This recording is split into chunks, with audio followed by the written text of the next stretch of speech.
That's fine.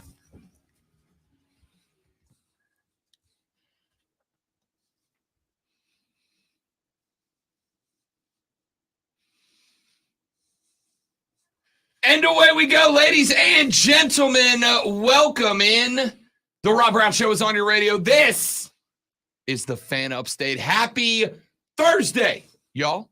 It is great to be with you on a Thursday morning. Hope your week is going well as we steam towards another stellar conclusion. I am Rob Brown. Lonzo is here as well. We'll say hey to him because your boy is irresponsible.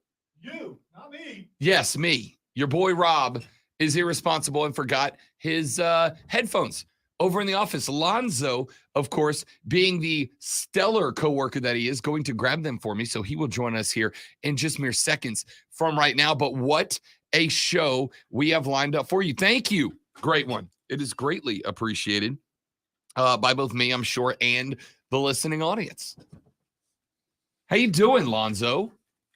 Well, I'm well. Thank you for helping me get my steps in. Of course. Appreciate you always looking out that way. Yeah, man. I just want everybody to be healthy. And if a few extra steps a day is the difference, then I am happy to provide.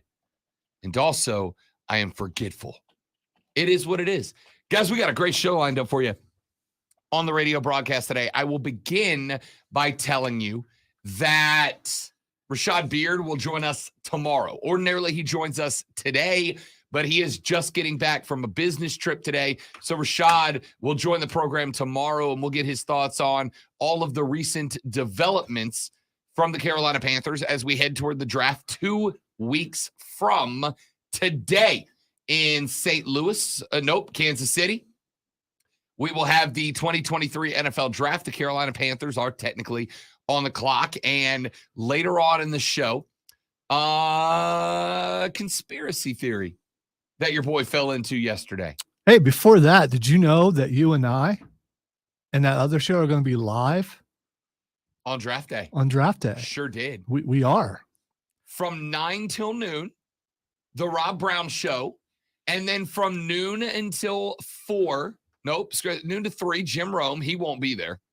But then at 4, Mark Ryan will take over. At 3, what is happening to me today? All right, we're going to be at Twin Peaks, which I've never been to, by the way. And so we're going to be there 9 to noon. It will not be open till 11, but at 11 o'clock, you guys can be waiting at the door to come in to hang out with me and Rob. And then from 3 to 7, Diesel and Mark, that's his name, will be there. Turns out that is his name. Yeah, it's a name I should remember. So you're cleared to come out and play yes, with us? They're yes. letting you out of the box? Yes, I went and cleared. I think it came down to Rob going, "Are you sure you want to go there?" Which of course makes me want to go there. I mean, so it's and you should go there too.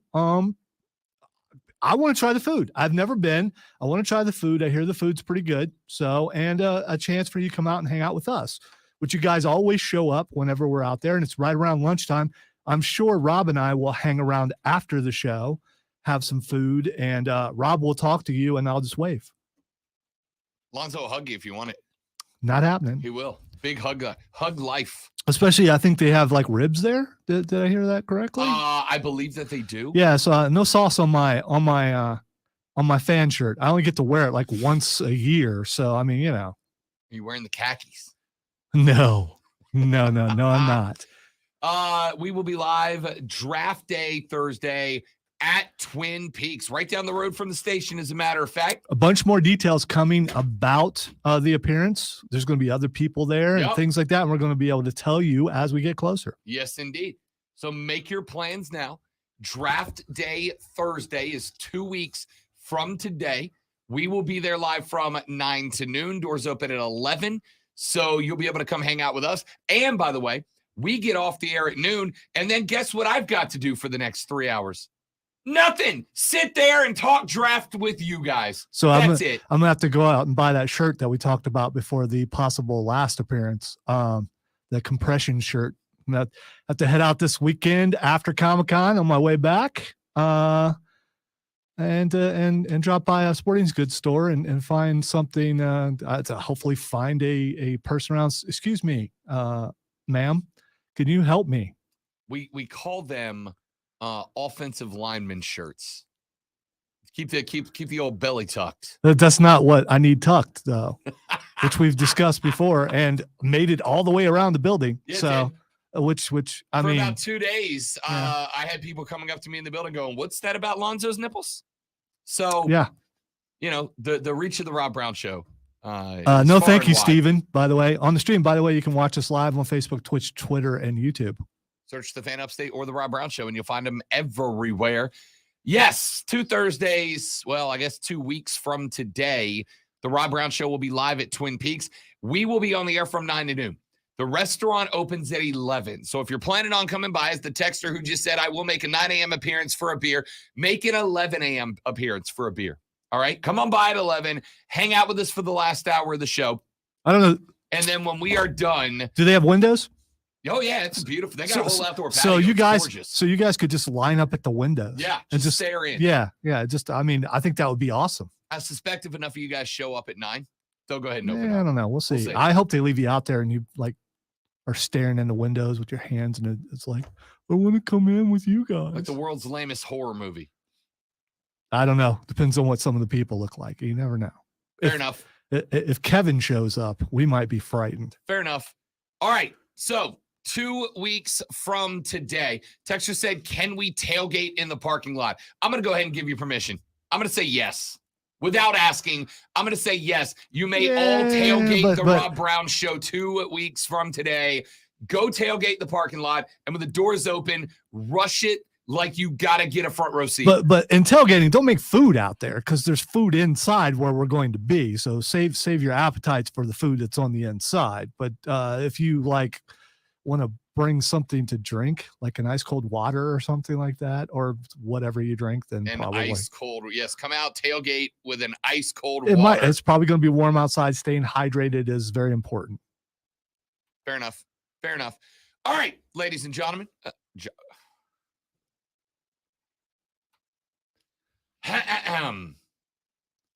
All right, ladies and gentlemen. I'm not going to give you a shoulder rub or anything, but I can come over and give you a nice hard pat on the back and consider it a reset. I have not been home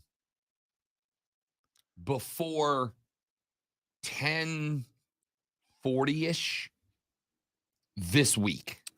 There comes a time where you go, is the extra income worth the damage that you're doing to your body? I had this conversation yesterday with the fiance. I was going to say lady friend. I'll stick with that. She could still be your friend and your fiance. She is. I had this conversation last night, and I want you guys to know that while it's all well and good, I'm not working with now officially every professional sports team in this town. With the Burns Rebels, one of the most successful high school football programs in the state, with Furman, with SC Upstate, etc. I am doing that because I truly, genuinely believe that we have one of the best sports communities in the United States of America. I have worked in multiple towns and cities, either living there or from a distance. I have been around plenty of professional teams, plenty of college teams, plenty of high school programs. But I mean it when I say it, that I think the Upstate is very special with its sports community. I think that we have teams that are invested in the community in ways that a lot of other teams do not and are not. I think we have fans that are invested in the community in the ways that fans in many other communities are not. I think we have success in this community that many other communities do not regarding sports in said community.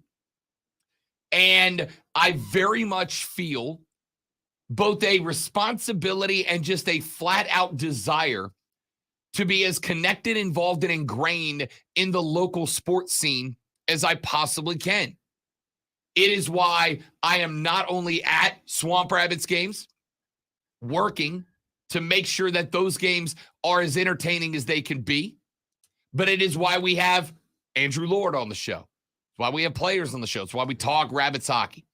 I am not only at Drive games working them as the on-field MC because I love baseball and the Drive and want to make those games as entertaining as I can. And if that is something I can bring to the table, I will. They'll remind me here in just a second to tell you something absolutely hilarious that happened yesterday, though. But because I want to see that team have success. That is why, starting next week, once a week, we'll be having various Drive players and the manager, Iggy Suarez, joining us on the show weekly to catch up with where the Drive are this season as they, with a win yesterday over the Asheville Tourist, improve to 2-2 and remain undefeated at the house. I am not only involved with the Greenville Triumph, I'll be sitting down either tomorrow or early next week to cut another podcast with John Harkes you'll be able to hear parts of here on the show. But because I want the Triumph to succeed and I want those games to be as entertaining as possible. So I'm pitched in. We have an incredible sports community here in the upstate. And I'm not working with all of them just because it's fun. It is. But because I feel a responsibility and an obligation to use the talent that I have to help make their games as entertaining as possible and to make them as accessible to you guys as I possibly can, because that's what makes this community so damn special. That being said, Zoe, quick story, and then we'll get into some sports. Tuesday was opening day for the Greenville Drive. And Alex Guest, who used to intern here, enjoyed him while he was here. Good guy. I mean, I will make fun of some of the interns. I'll never make fun of Alex. Alex is a cool dude. Oh, yeah. Good guy. He is the one that is responsible for the entertainment at the games. So he's like, hey, we want you to work opening day. I said, absolutely. He said, do you mind introducing the whole roster, the coaching staff, and the starting lineup for the day? Now, introducing the starting lineup at a baseball game is kind of an honor. I'm like, hell yeah, got that. So because it was opening day, they decided, Lonzo, to do something a little special. They laid down a red carpet. They brought season ticket holders down on the field. They had the entire roster make its way on the red carpet from the right field bullpen to the first base line. Player by player, with each player getting fireworks out of the gate. So they bring me out on the field, hand me a mic. They're like, all right, go ahead and introduce. I'm like, all right, starting with your reserve pitchers. Wearing number 3, Blaze Jordan, which, by the way, is the name of a player on the team, is Blaze Jordan. Which is awesome. That's a great name. So yesterday I get to the game, and I'm standing by the stairs that go up to the press box, which is where I'm based out of. Alex is on the other side of the stairs, about 10 feet away from me. This is about 20 minutes before first pitch. So the fans are in floor field, and one of them walks over to Alex, does not see me there, and says to Alex, hey, I don't know what you guys are doing, but that guy you had introduced the team yesterday is completely inappropriate and needs to go. And I'm like, oh, ooh, spicy. Why? Alice goes, oh, why is that? And he goes, because this is baseball, not the WWE. It was too intense. Alice goes, yeah, well, the owner likes him, so he's not going anywhere. Pow! I'm a little too WWE for baseball. So what you were asked to do, you actually did it so effectively that someone knew that's the style that you were doing it. Correct. That is absolutely correct. And the only one who could recognize that would be someone who's watched or is possibly a fan of the WWE. I'm just saying, possibly. I got hit with he's too WWE for baseball. Okay. I mean, your loss.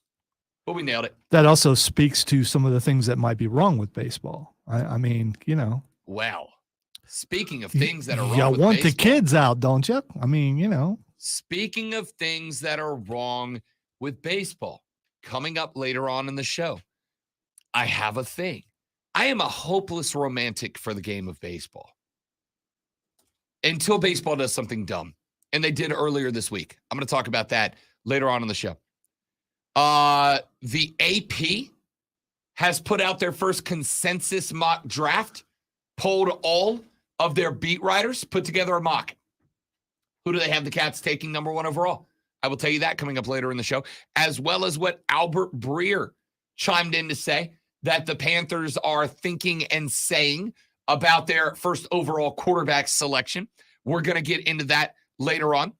At 11:20, it's Thursday, and you know what that means. Time for Fight Club with the great one, Lonzo. We'll be talking a little professional wrestling, and I suspect Lonzo's going to bring up boxing just to aggravate me today, but we will find out. I suspect I will. Also, Yeah, a little bit of talk about the UFC pay-per-view last weekend. Yep. We'll get into all that at 11:20 for Fight Club with the great one. Masters ratings are out. We're going to talk about that later on. The NFL continues to screw you out of money. We'll talk about that later on in the show. But when we come back, about once a week, I find myself in a spot where I openly complain to you all about sports media. And yesterday, we hit an all-time moment of aggravation for one Rob Brown. And it comes from one of my favorite shows in the game right now. I want to see how you guys feel about it, how it impacts you as fans of sports media. We'll do that when we come back. Then some Panthers talk. And the transfer portal burns a school bad. All that and more coming up on the Rob Brown Show and the Fan Upstate.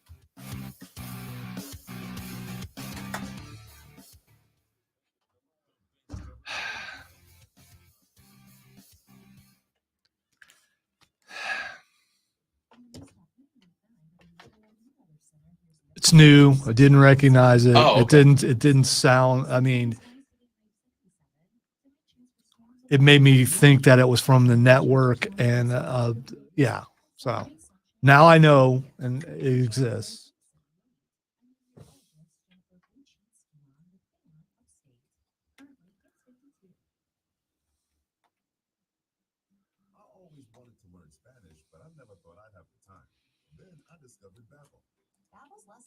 Forgot to mention the lady at the dollar store wanted to take a picture, and it held up the line of people because I was checking out. So the person who doesn't want attention held up the line at the dollar store, which could end up violent. You don't want to do that at the dollar store. You don't want to hold up the line at the dollar store. Luckily, I was the biggest guy in the place at the moment. So. There's all kinds of ways to learn. Use Babbel's podcasts or games or videos. You can even join live classes with a language teacher. If you want to learn a language, there's no faster, easier, better way than Babbel. Babbel. Babbel. Babbel. Évidemment. Go to Babbel.com to try for free. That's BABBEL.com. Babbel.com. Thank you, Stephen. When I got out of the closet, it was wrinkled, and I'm like, you know what? It fits. It's okay if it fits that the shirt is wrinkled. I didn't mean it fits. Wow, Yeah, this still fits. Well, I mean, your shirt. it's fitting that it's wrinkled with what it says on the front. Like you only pull it out when you feel the exact opposite. The library on my thing, but I got sound coming up here, like 5 clips. Yeah, I got them. Somebody appears to be disorganized this morning. It ain't me.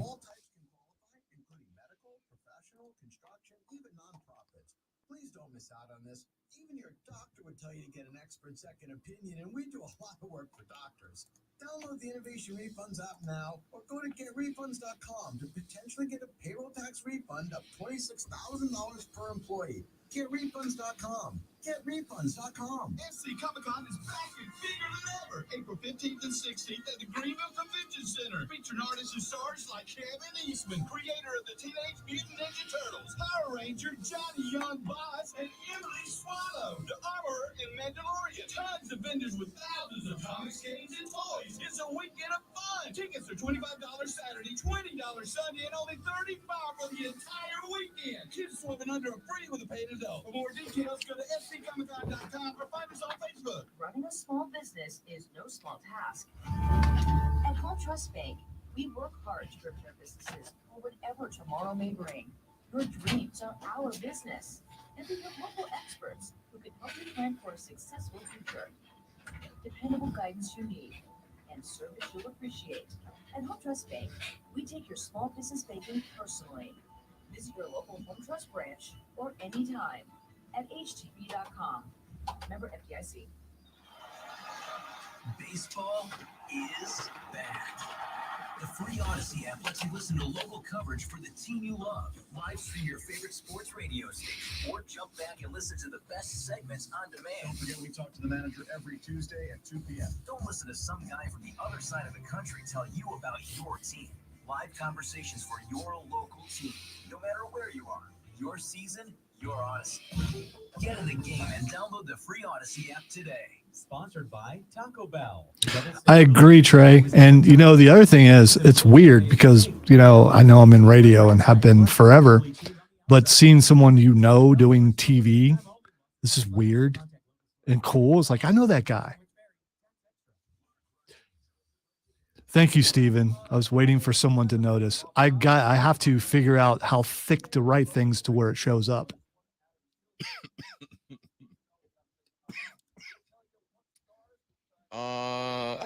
The red works. So I will say that, some of us, 1%ers, have, handheld notepads.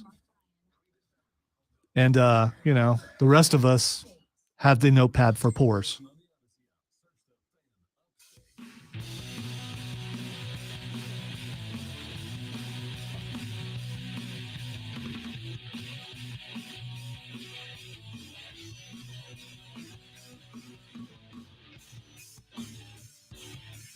Sports media is important to me. I think that's relatively obvious. And there is a very fine line between,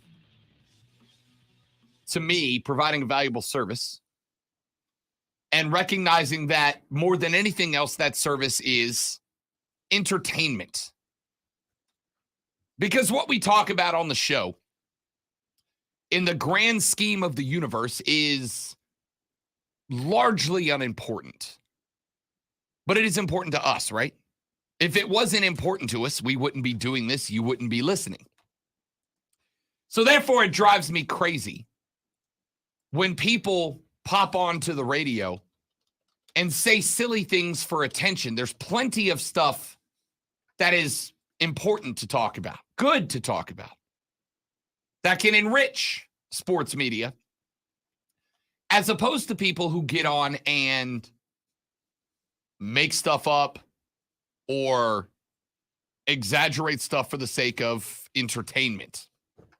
Because to me, and again, it's personal perspective, to me, I think sports is entertaining enough without having to go be ridiculous.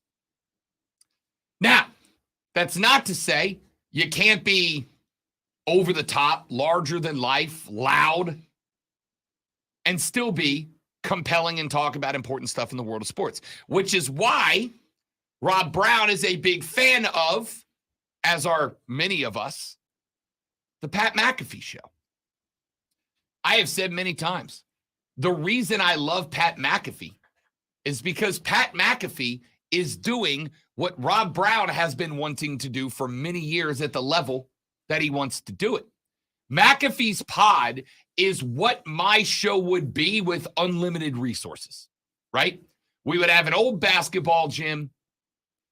We'd be having fun, goofing off, but talking about stuff that's important. And I think by and large, though, Pat McAfee is a guy who talks about stuff that is relevant and important that is not ridiculous and over the top, but does so in a way that's wildly compelling and entertaining. You know, he is what some management types told me would never work. Yeah. So, I mean, and, you know, that's the kind of show I've always wanted to Yeah. do too.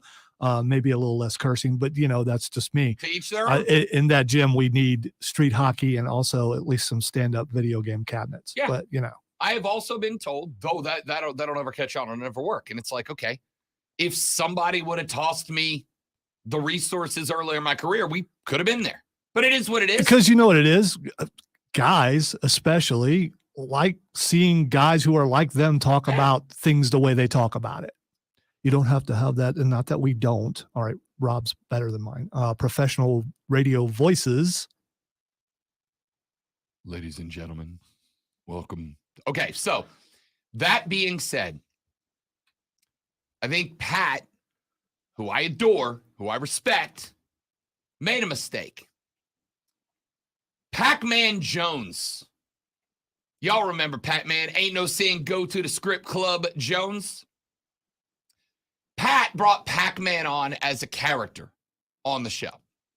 Pac-Man is doing his best to try to break into the media broadcasting world. Now, I don't have a problem with former players getting into the game. I do have a problem with former players getting into the game when they're bad at it, just for the sake of having a player in the game.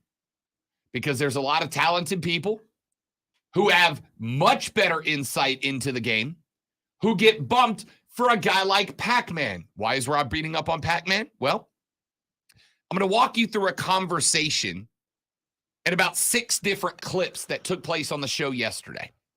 I'm going to start with clip number 3. The McAfee show is going division by division and talking about the draft and the impact that it's going to have on next year. And yesterday, they started with the NFC South. And it opened with McAfee and his producers having a conversation about Atlanta and Carolina. Pretty good conversation out of the gate. And then if Carolina goes and they do hit on whoever is the number 1 overall pick, and there is just this new young stud in that division, like that changes the whole future for Atlanta, really, just because, okay, Ritter didn't work, so maybe they are, you know, still competitive to Ty's point, like 17-9 games. They're going to win ball games. They're not going to be at one of those top spots and have a top 10 pick like they do this year. So pretty good start. Then they bring in Pac-Man Jones, and Pac-Man gives his thoughts on Atlanta and Carolina as well. Clip 3A is Pac-Man's first interjection into the show.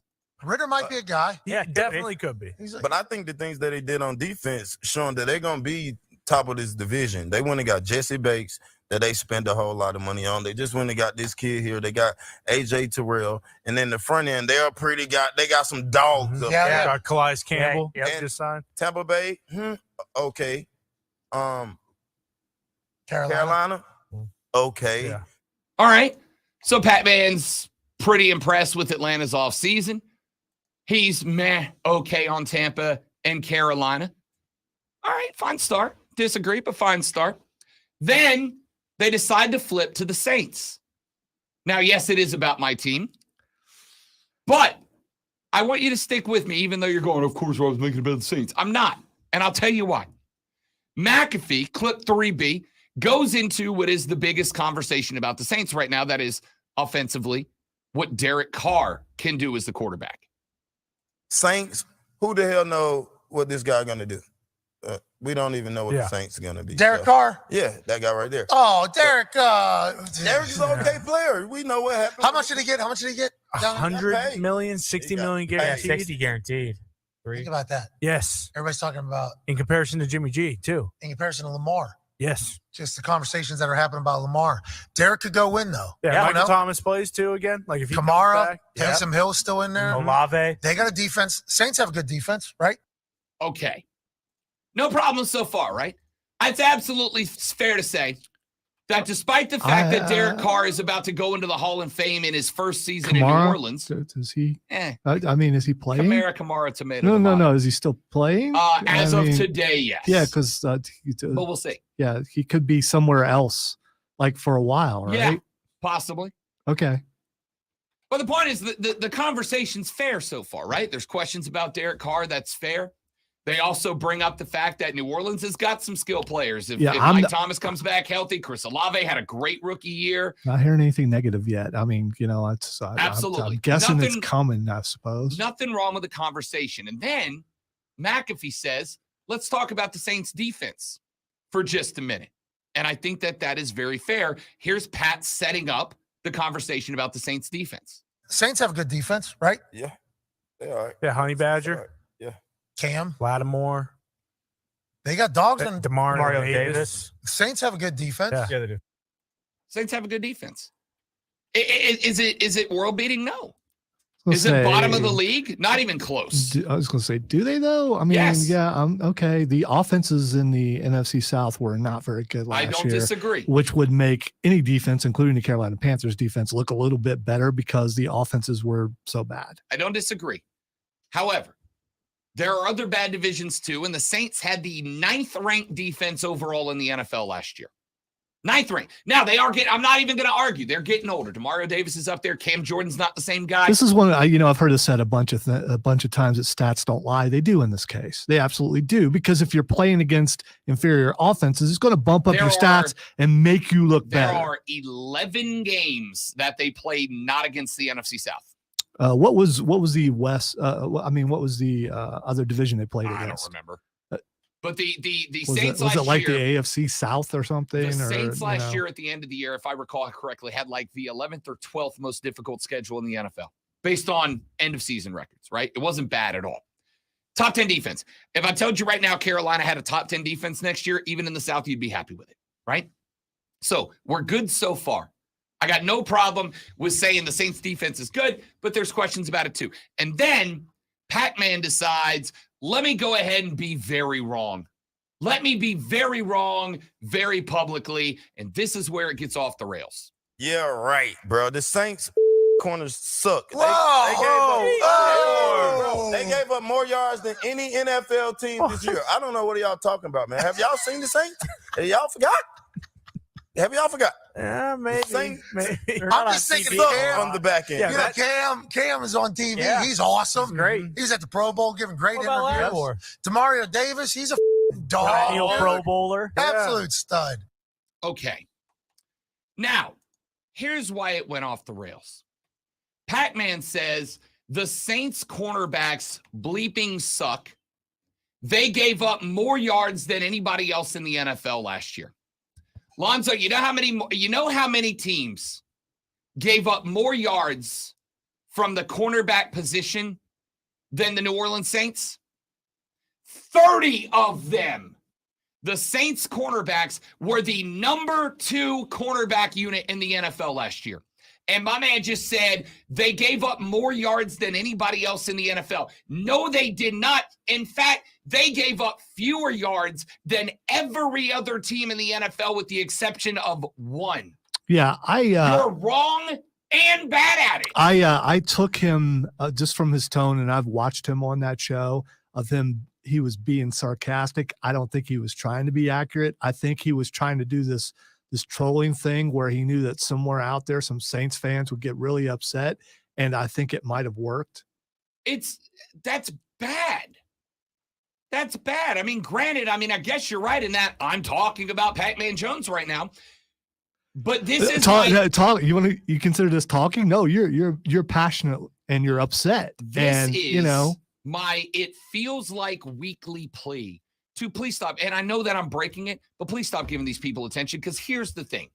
You're giving me giving them attention. Right you are correct. I'm giving them attention. I absolutely am. This is an award-winning program, so you're giving them even more credence. Not like they needed that. Correct. What I'm saying is, when you see and hear stuff like this, just move on. Because here's the reality. Here's the thing. If I talk about Pac-Man or don't talk about Pac-Man today, if I may be brutally honest with myself and you, it's irrelevant. This clip's everywhere, right? This clip's everywhere. And the point that I'm making is when you see stuff like this, don't retweet it. Don't quote tweet it. Unfollow stuff like this. And I'm bummed because it's McAfee and I expect better. But it got worse. Last clip. Pac-Man Jones straight up lies at the end of his piece. Here's the last thing he said. You said they gave him more yards than anybody in the NFL? They was allowing like 330 last year a game. What's that all about? They weren't. What do you I think don't that's remember all? that. What's that all about? We didn't talk about the No, Saints we last don't. year. It was 7-on-7 with the Saints last year. Pac-Man. Hey, Lonzo, you know how many quarterbacks got to 300 yards last year against the Saints? 0. Not a quarterback threw for 300 yards last year. So Pac-Man says they were giving up like 330 a game last year. The closest anybody got was the second game against Tampa when Brady went for 274. Now, I'm bad at math, but last I checked, 274 is less than 300. It is almost 60 less than the 330 that Pac-Man claims the Saints were giving up. It was averaging up, which is what most people do. So that's, From I mean, it's 274 yeah, it's, at the best. by the way, it's closer to 300 than it is 200. So yeah, I get where he's going there. This kind of crap drives me up a wall. Look, if you want to ask questions about the Saints, do it. And I'll have the debate with you. Let's do it. See, when he said all that stuff, I didn't know if it was accurate or not because, and I hate to say this, but I don't care about the Saints, and I know you do. And because it's your team, I mean, I wish it was football season tomorrow because you're ready to go, man. And we got a few months before they're back in camp and everything. And I am not ready to go because he insulted my team. My team sucks, and I will acknowledge that. I'm waiting for him to mention that bad call, and that would have taken. And we got screwed out of the Super Bowl by the refs that's against the I'm Rams. surprised. My team's bad, and I don't know if Derek Carr is the answer. All of that was fine. I had no problem with what he said about Derek Carr. None at all. We got questions about DC and New Orleans just like everybody else. Things went okay in Vegas until they came off the tracks last year. It's fine. But when you go on and you either A, don't know what the hell you're talking about, or B, are just straight up lying, because those are the only two options, right? Either A, he doesn't know what he's talking about and he's just talking to try to get on TV, or B, he is lying, which, why? Well, this kind of crap is what makes it not fun. See, I guess I don't hear what you hear. What I hear is some guy trolling the Saints. That's what I hear. And what you're expecting is lying journalistic integrity from a guy who didn't play with integrity. No, absolutely not. I just said, if you want to ask questions and have a conversation about them, let's do it. That's what we do on this show all the time. There is a difference between trolling and just lying about something that literally takes a second to Google to prove you're wrong about. If I recall, he said like before. It was like this, like that. And, like allows for, exaggeration or to be off a little bit. Okay. I make like $1 million a year. Pretty close, right? That's awesome. I just rounded up a little. I was wondering why you dress so well. Because I make $1 billion a year. No, trolling is an art. Pac-Man is not trolling. He's either dumb or a liar. One or the other. Or he's trolling people like Rob Brown. No, I just, this is not trolling. It's dumb. Is and it it's possible bad. that you are clouded by your fandom and you don't see something? Lonzo, if I said Sam Darnold threw for 300 yards a game and then you said, no, he didn't. And I went, well, I'm just rounding up and trolling. That's dumb. I would laugh. That's dumb. Although if you tell someone you're trolling, then it takes away from the troll. I mean, it's not as funny then. Dumb. Those 60 yards of difference would have moved the Saints from the second best in the league to like 29th. When you started this segment, you said you were going to be critical of sports media. And so I thought finally Rob has come around and he's going to see the things that I see and the things that I say. And it's going to be awesome. We're going to be unity in this room as one. And you're just mad about Pac-Man Jones. I mean, it's just Pac-Man. I mean,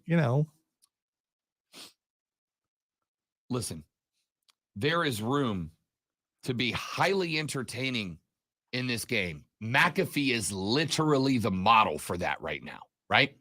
There's a reason McAfee's on Game Day and WWE, and he's got the most listened to sports podcast in America. And you know what you don't have Pat McAfee doing? Lying or being dumb. Perhaps you should either boycott or cancel Pat McAfee because Pac-Man's on there and he has an opinion that you don't agree with. It's not an opinion.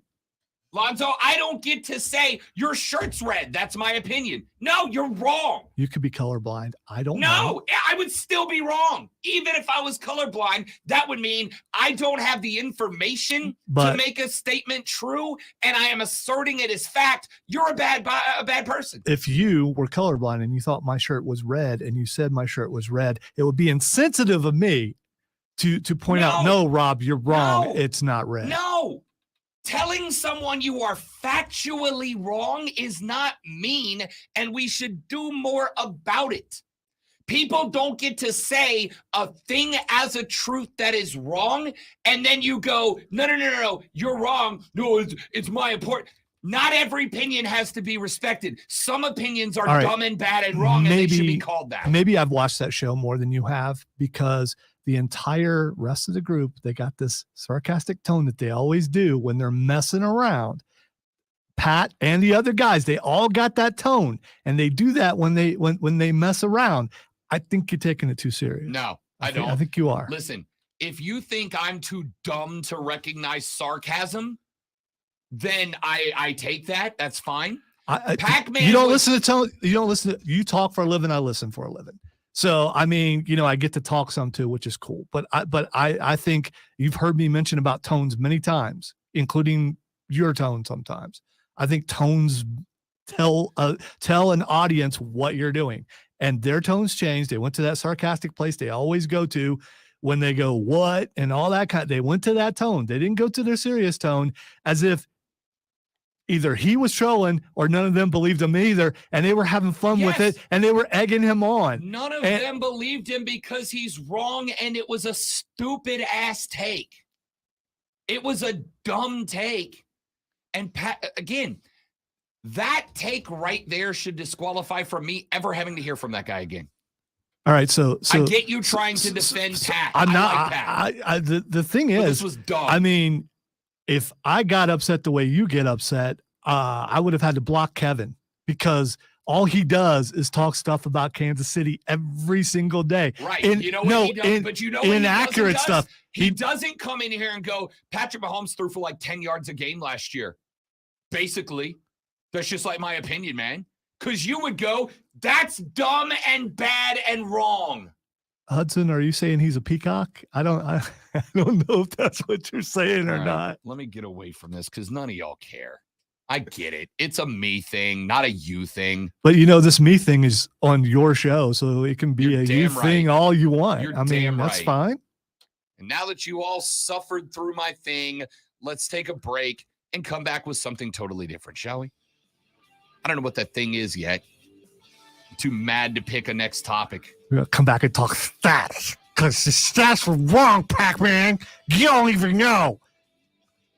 You didn't play Do football. you understand how big? Never mind. I've just. You're listening to the Rob Brown Show right here on the Fan Upstate.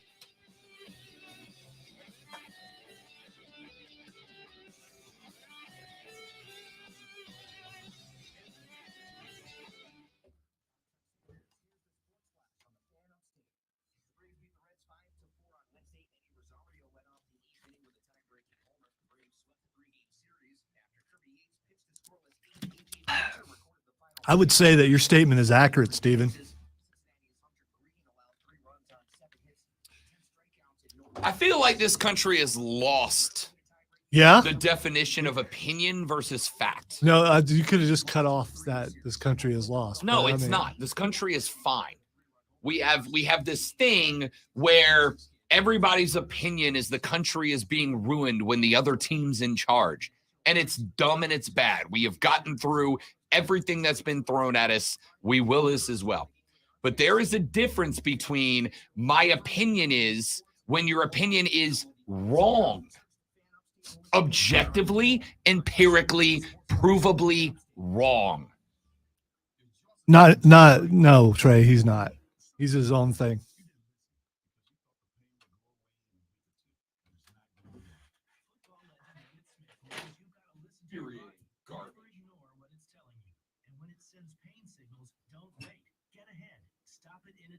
With a visit to the nation's leader in joint pain relief. That's QC Kinetics. Yeah, they are way ahead of the curve in this pain treatment business. QC Kinetics says no to The question is it a work?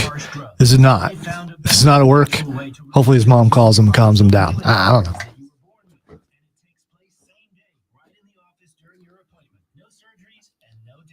Meanwhile, there's a video on my Twitter feed of a snake going up the stair rail.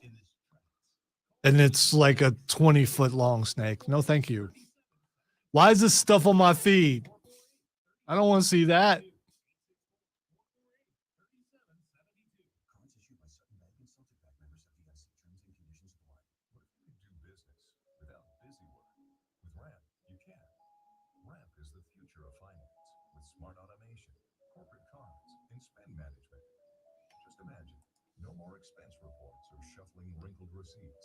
No more slogging through invoices or getting surprised by unexpected charges. Just your business's big idea with smart spend controls, automation that crushes busy work, and insights so you can make it happen. Yes, we do, Stephen. Ramp completely reimagined finance to make it work for your business. Get set up, issue corporate cards, and start making payments in less than 15 minutes. See how Ramp does finance. Join today and get $250 just for signing up. Look at all the Pac-Man stuff that's showing up on my Twitter feed. Ramp.com/offer to get $250 for signing up. That's ramp.com/offer. For adults with moderate to severe plaque psoriasis or candidates for systemic or phototherapy, now there's Skyrizi, Risankizumab Riza, a prescription-only 150 milligram injection. With Skyrizi, 3 out of 4 people achieve 90% clear skin at 4 months, and Skyrizi is just 4 doses a year after 2 starter doses. Nothing with me go hand in hand. Nothing on my skin, that's my new place. Don't use if allergic to Skyrizi. Serious allergic reactions and an increased risk of infections or a lower ability to fight them may occur. Before treatment, your doctor should check for infection and tuberculosis. Tell your doctor if you have an infection or symptoms, such as fever, sweats, chills, muscle aches, or cough, or if you plan to or recently received a vaccine. With Skyrizi, you can achieve 90% clearer skin. Ask your doctor about the #1 dermatologist prescribed biologic. This question is for the stream. Would you capitalize meltdown for emphasis? Just curious. Their powerful matching technology delivers so many qualified candidates. It's like finding a needle in a needle stack. In fact, 4 out of 5 employers who post on ZipRecruiter get a quality candidate within the first day. For less hay and more needles, head to ZipRecruiter. Try ZipRecruiter for free at ZipRecruiter.com/free. That's ZipRecruiter. Oh, we're getting some pressure. ZipRecruiter, the smartest. It's award season. Every piece of land has a story. For the Caggianos, keeping their yard pristine with a John Deere C530 MC track mower, because it's not just a yard, it's a gathering. Yeah, I talked about that on the Charlie James show last week, rather.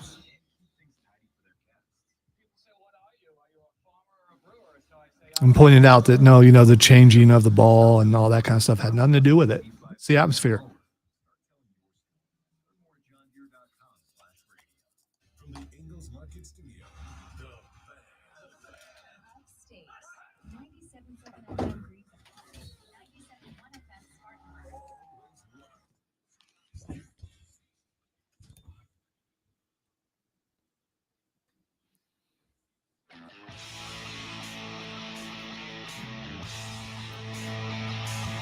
I have now been to 2 professional baseball games where the pitch clock is in action.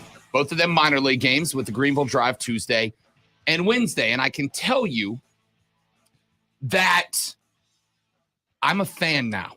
Okay? It's won me over. I have changed my opinion. The pitch clock is a good thing. The games have no drag anymore. Even in minor league games in the past, games have dragged. There have been a lot of time where guys are stepping out of the box and adjusting batting gloves and other pieces of equipment. They're walking from second back to first. There's all these things that have effectively been cut out of the game. The ball gets back to the pitcher. He's got 14 seconds to get set, get on the rubber, and begin his pitching motion. It's been great.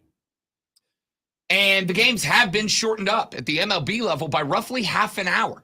And as I've mentioned, it's not that there's 30 minutes of less baseball. It's that there's 30 minutes less of baseball players wasting time by doing all this extra stuff.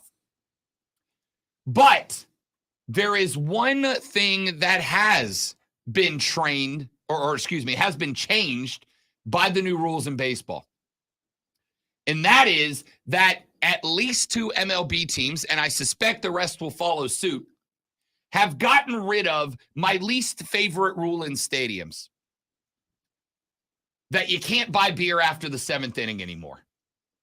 At least 2 teams, the Diamondbacks, the Twins, apparently the Rangers and the Brewers have now done it since I put this into the show prep, are now allowing fans to purchase beers until the end of the 8th inning. Now, an inning of baseball, especially when a team is red hot with the bats, an inning of baseball can take 15, 20, 25, 30 minutes, which means that when there were 3 innings, the 7th, 8th, and 9th, that I couldn't buy a beer, or at least half of it, that was up to an hour and a half of the end of a game where Rob Brown could not enjoy a little bit of brewski at a professional baseball game where beers are at their best. Major League Baseball is now letting teams go into the 8th inning to start buying beer. You can now go through the 8th. That's an extra half hour of beers at a stadium. Well done, baseball. There are no negatives to the pitch clock, y'all. Everything is great with the pitch clock. Texas says, what does Pac-Man think about the pitch clock? He probably thinks that it's 30 seconds long and games are an hour longer now, but that's just like his opinion, man. All right, coming up in the next hour of the show, I've got some less dumb things to talk about. I talked to someone yesterday that is in the New Orleans healthcare system. Why? Because video came out pregame before the New Orleans Pelicans were eliminated by the Oklahoma City Thunder last night of Zion Williamson going ham in warmups, including throwing down 2-handed double overhand dunks, driving by defenders and throwing down tomahawks. And I have a question about the philosophy of athletes that I want to ask you guys, because my frustration with that situation is going against the philosophy I've had about professional athletes for a while. And I want to see if y'all fall on the same side. The AP mock draft says the Charlotte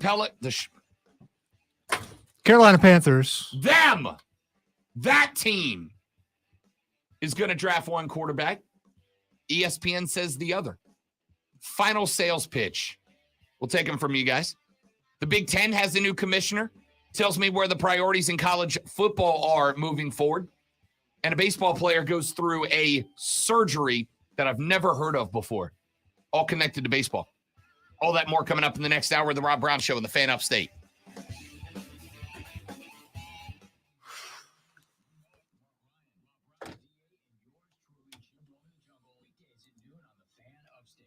You've heard me talking about the payroll tax refund for months. I'm so proud that we've helped over 15,000 businesses claim over $5 billion in cash incentives. If you own a business, even if you've asked your CPA about this, you owe it to yourself to take another look. Every client is assigned a license. I want to say stop shooting and start working, brother, but I'm not going to say that. Innovation Refunds has hundreds of 5-star reviews on Trustpilot and Google, and your business might be entitled to receive up to $26,000 per employee. Businesses of all types can qualify, including medical, professional, construction, even nonprofits. Please don't miss out on this. Even your doctor would tell you to get an expert second opinion, and we do a lot of work for doctors. Download the Innovation Refunds app now or go to getrefunds.com to potentially get a payroll tax refund of $26,000 per employee. Getrefunds.com. Getrefunds.com. If you're hiring, it can feel like you're trying to find a needle in a haystack. You can hope the right person comes along, or you can just use ZipRecruiter. And now you can try it for free at ZipRecruiter.com/radio. In fact, ZipRecruiter has helped a lot of business owners find their needle in a haystack, like Marco, president of operations at Telly Tires and Auto Centers. Because Telly Tires has grown a lot in the last few years, Marco needed to hire everyone from a receptionist to a store manager to a head mechanic. ZipRecruiter helps me find all the right people, even the most difficult jobs to fill. ZipRecruiter helps me keep my business running. Take it from Marco and millions of other businesses who've used ZipRecruiter. ZipRecruiter can help you find the needle in the haystack. See why 4 out of 5 employers who post a job on ZipRecruiter get a quality candidate within the first day. And right now, you can try ZipRecruiter for free. That's right, free at ZipRecruiter.com/radio. That's ZipRecruiter.com/RADIO. ZipRecruiter.com/radio. ZipRecruiter, the smartest way to hire. Golfers, the best upstate deal on golf is back and on sale now. The 2023 Upstate Golf Card gets you a round of golf at 9 premier upstate courses, and it's still only $99. Grab your foursome and get your Upstate Golf Cards now to play courses including the Preserve at Verde, Legacy Pines, Pebble Creek, Greer Golf, Carolina Springs, and more. Order at theupstategolfcard.com. 9 rounds of golf for only $99. Upstategolfcard.com. Upstategolfcard.com. Seven Dust. Saturday night, May 20th at the Foundry in Jacksonville in downtown Greenville. One night of heavy metal rock from Seven Dust with special guests 7 Year Witch and Black River Rebels. Tickets on sale. Lonzo sent me, and I know he already addressed this, Marcus, but Lonzo sent me that story the other day, and I started reading through it. But I'm also a huge cynic/skeptic, so I very much want to actually go read the studies that they founded that on, because I'm curious about it. I absolutely believe that is potentially a reality. I'm very intrigued by that. And I wonder, like, did they go stadium by stadium, just overall numbers? Are there some stadiums that are more impacted by others?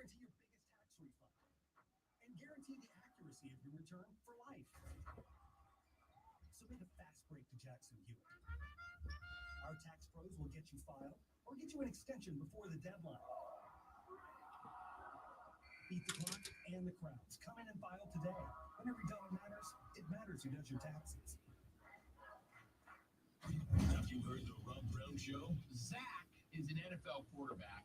Zach and his girl, they were having a rough period, rough patch. It happens in every relationship, right? You get used to it. So Zach went to hang out with mom. And when he was hanging out with mom was hanging out with a friend. Here's what happened.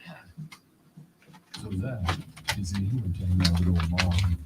And mom had mom's friend over for a night. I said, mom's friend, she saw Zach was having a tough time. His girlfriend wasn't talking to him. And he's the quarterback of the New York Jets. Things weren't going great for old Zach. So the mom's friend said, hey, why don't you come on over, Zach? I'll offer you some maternal advice. And old Zach thought to himself, yeah. Yeah. God, I'm dumb.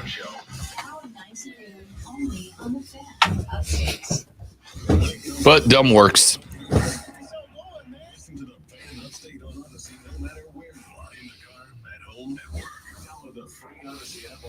Search the Fan Upstate. You're in the game. The Fan Upstate. Now, CBS Sports Radio. The Fan Upstate. You gotta get in the game on your radio at 97.7 FM, 1330 AM, Greenville, 97.1 FM, 950 AM, Spartanburg. Listen on your phone, download the Odyssey app, and search the Fan Upstate. There's a whole lot more to know about sound if you really want to go into the subject. Your smart speaker. Just say play 97 The Fan Upstate on your HD radio at WFBC HD3. There's just one more thing. And on your computer at TheFanUpstate.com. The Fan Upstate. WORD Spartanburg. WFBC HD3 Greenville, the official sports. James, that might be the tagline of my book.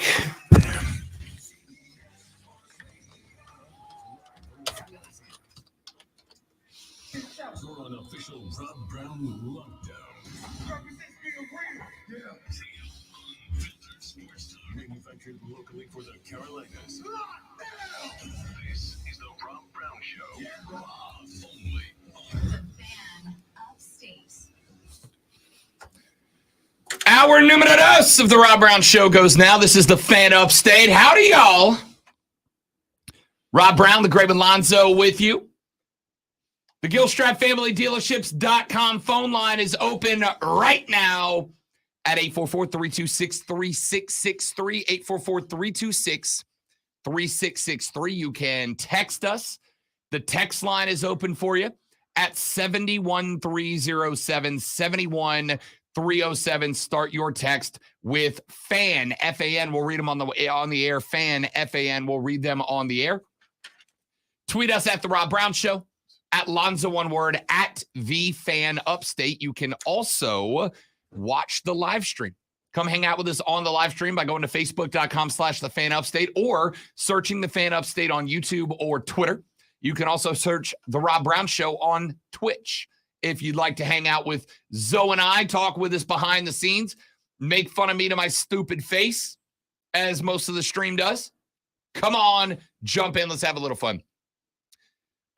James just hit us with the line of the show. Hey, Rob, dumb can make money. Yeah, I know. That's why I still work here.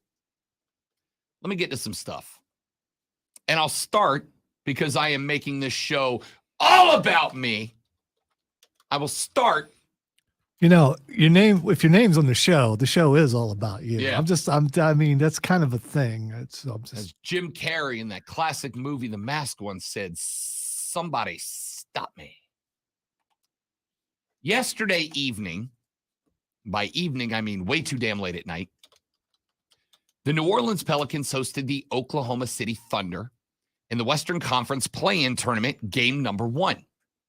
Now, the winner of that game would have to go to Minnesota and take on the Timberwolves. The winner of that game will go in as the final play-in or final playoff team. The loser of that game last night would see their season come to its conclusion. And, of course, the loser of that game last night was my New Orleans Pelicans. Despite being about a 5.5-point favorite, New Orleans got beat last night because the Thunder had some dudes step up, and we'll talk about that. But I wanted to ask you guys this question. My philosophy on athletes is usually very pro-athlete, right? I think guys should absolutely take care of themselves. I think guys should absolutely look out for themselves. Professional athletics careers, even for the best of the best, are a decade, maybe a decade and a half at the longest. Most of them significantly shorter than that on average. So I got no problem with guys looking out for themselves, taking care of themselves. If Doc says take another 2 weeks to rehab, take another 2 weeks to rehab. But I do have a problem. Zion Williamson has not played since January 2nd. When Zion Williamson left the New Orleans Pelicans, they were number 1/number 2 in the Western Conference of the NBA.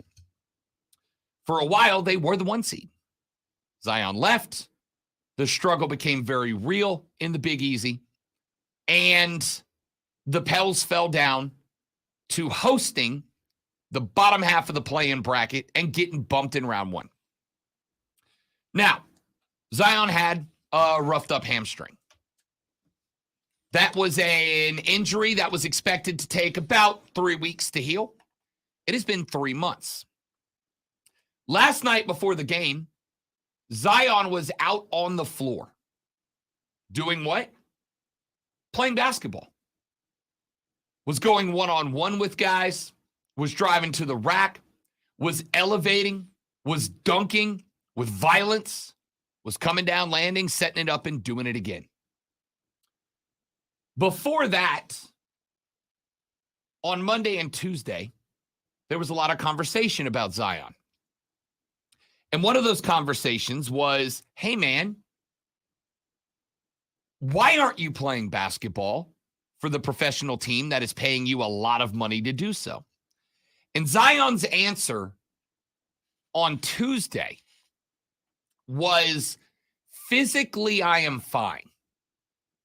But mentally, I need to be Zion again before I'm comfortable playing. And I had a pretty violent reaction to that, to be honest with you. Because I don't know what that means. I mean, I do agree, to some degree, know what that means, right? I have been in some bad spots before. When I left Jacksonville, as my folks back home will tell you, I was not Rob Brown for a little while there, right? And it took me some time to find myself, to get back to being myself. And when I did, I ended up here. Worth the wait. So I kind of get it to some degree. And he said that this boat is frustrating, man. That's a direct quote. Said he wants to be out there, etc. Well, I have got a very close connection down in New Orleans. You guys know that's where I'm from. I've got a very close connection at Ochsner.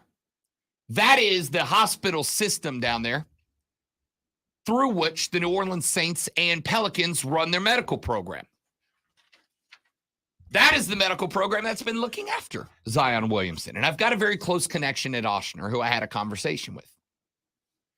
And let me tell you, and I hate doing this because it sounds very #sources, but it's firsthand knowledge.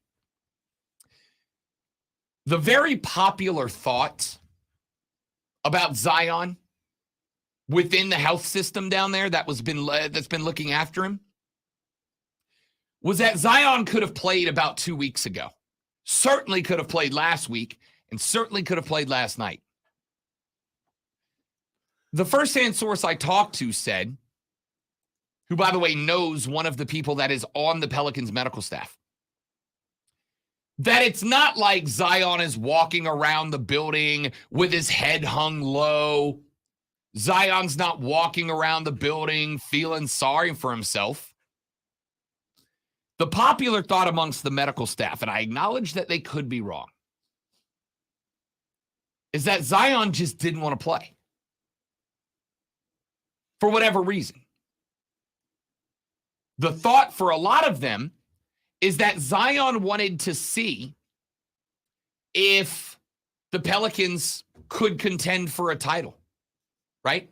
He wanted to see if they were good enough to compete for a title with the rest of the teams in the West. And if the answer was yes, then he would have come back and played. And if the answer was no, then he was happy to finish this season on the bench, to not test that hamstring out, and to enter the offseason to get ready for next year, allegedly. And that's all well and good, except for we kind of already knew the answer, right? Before Zion went down with the hamstring, the Pelicans were the number one team in the West. They had the 1 seed at one point. That's not to say if Zion never got hurt that they would have kept the 1 seed. But they were the 1 seed for like a while before Z got hurt. Then he went away, and then they weren't that anymore. So it's kind of if that is the reality for Zion Williamson, it's kind of crap logic, right? You already know that you could compete in the West because you owned the West when you were playing. So the Pelicans go in as the second to last team in the play-in. They go up against the very beatable Thunder team. Zion is out there playing full basketball in warm-ups and then not dressing for the game. I am usually pro athletes taking care of themselves. Lonzo, do I have a right to be a little bit frustrated with the guy when he's out there dunking on chumps in warm-ups, playing full-speed basketball, but then not showing up for the game itself when he very clearly is capable of at least logging 15 to 20 minutes because, he did that. I don't understand why you're blaming him, though. Maybe he doesn't have the final decision. Oh, he does. He literally said yesterday, I am 100% and could play, but I want to make sure I'm Zion first. The team would have cleared him. If the team told him he had to play, he would have played. Obviously, the team was okay with it. I mean, it's one of those things. You have a job. If you say, well, you know what, I don't feel like I'm Rob Brown. I haven't had enough sleep. I just don't feel like coming to work today. So I'm not going to come. I'm 100% in some ways. I could work today, but I'm just not going to work today. How would the boss react to that? Here's the thing. If I called the boss and said, hey, man, hey, Mark, I need a me day. If I called, for the record, like I know that some of y'all love to crack jokes on a mental health day, of which I'm a big fan. I didn't say that. I'm not saying you. I said a me day. Correct. Not a specific thing. A mental health day is a me day. It's a let me get myself right day. Okay? I think they're different. What I'm joking about, a me day is you just don't want to work that day. Correct. You and I both have personal days. They are days that we can literally call in and go, I can't come in today. And there's no. That's not how that works. Personal days are need to be scheduled. But I'm speaking from that other part of my job. But it is my understanding. Don't put anything in people's ideas where suddenly someone goes, Diesel goes, oh, I just heard this on the radio. You know what? I'm taking a personal day. I will not be in today. That's not how that works. My understanding, and I could be right or I could be wrong, I don't know. But my understanding of the situation is that if I call in and go, hey, I can't come in, I need a personal day, that's how they work. Now, it's requested to give notice when possible, but that's another discussion. The point is, if I called in and said, hey, boss, I ain't feeling right today, I need a day, which I don't do, by the way. I think I've used 2 sick days since I moved here. One of them because I shattered my teeth. One of them because I was puking with 104-degree fever in 3 years. Because champions play. Yeah, I usually don't stay home unless they make me. Yeah. But if I called in and said, hey, look, I'm hurt. I am hurt. Like physically, like in the hospital hurt. I would get well, then take care of yourself. And that's fine. You know what I probably could not do? I would get we'll bring a Comrex to you. But, that's the difference between me and you. So, wow, okay. The point here is star power. I could not say I've got the flu and then take 2.5 months off, right? That would not go well. That is effectively, to some degree, what Zion did. Now, granted, it was a physical ailment with a busted up hamstring, but he could have. Have they asked the Pelicans why is he not playing? The answer last week was because his conditioning is not there yet, which I would understand. Which would mean that they're saying he's not ready. That's fine. Then don't go on the floor in warmups in a full jersey and play 15 minutes of basketball, including dribble drive, full-scale, violent dunking, and then go, but I'm not mentally there. Let me put this hypothetical out there because I don't want you to compare me to Pac-Man Jones. What if someone wants to play?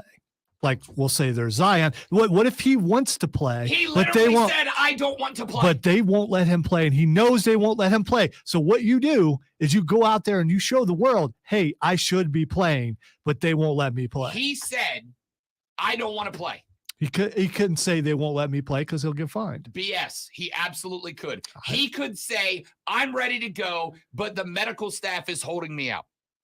But that's not the case. You just they said last week that his conditioning wasn't there yet. Last week. Does it? So in 1 week it's there? Literally okay. 2 days ago, he said, I'm 100% and could play, but I want to make sure I'm mentally Zion. Do you remember we were talking about this a little bit yesterday, and I think I asked you, what if they just held him out because they wanted him to be ready for next season?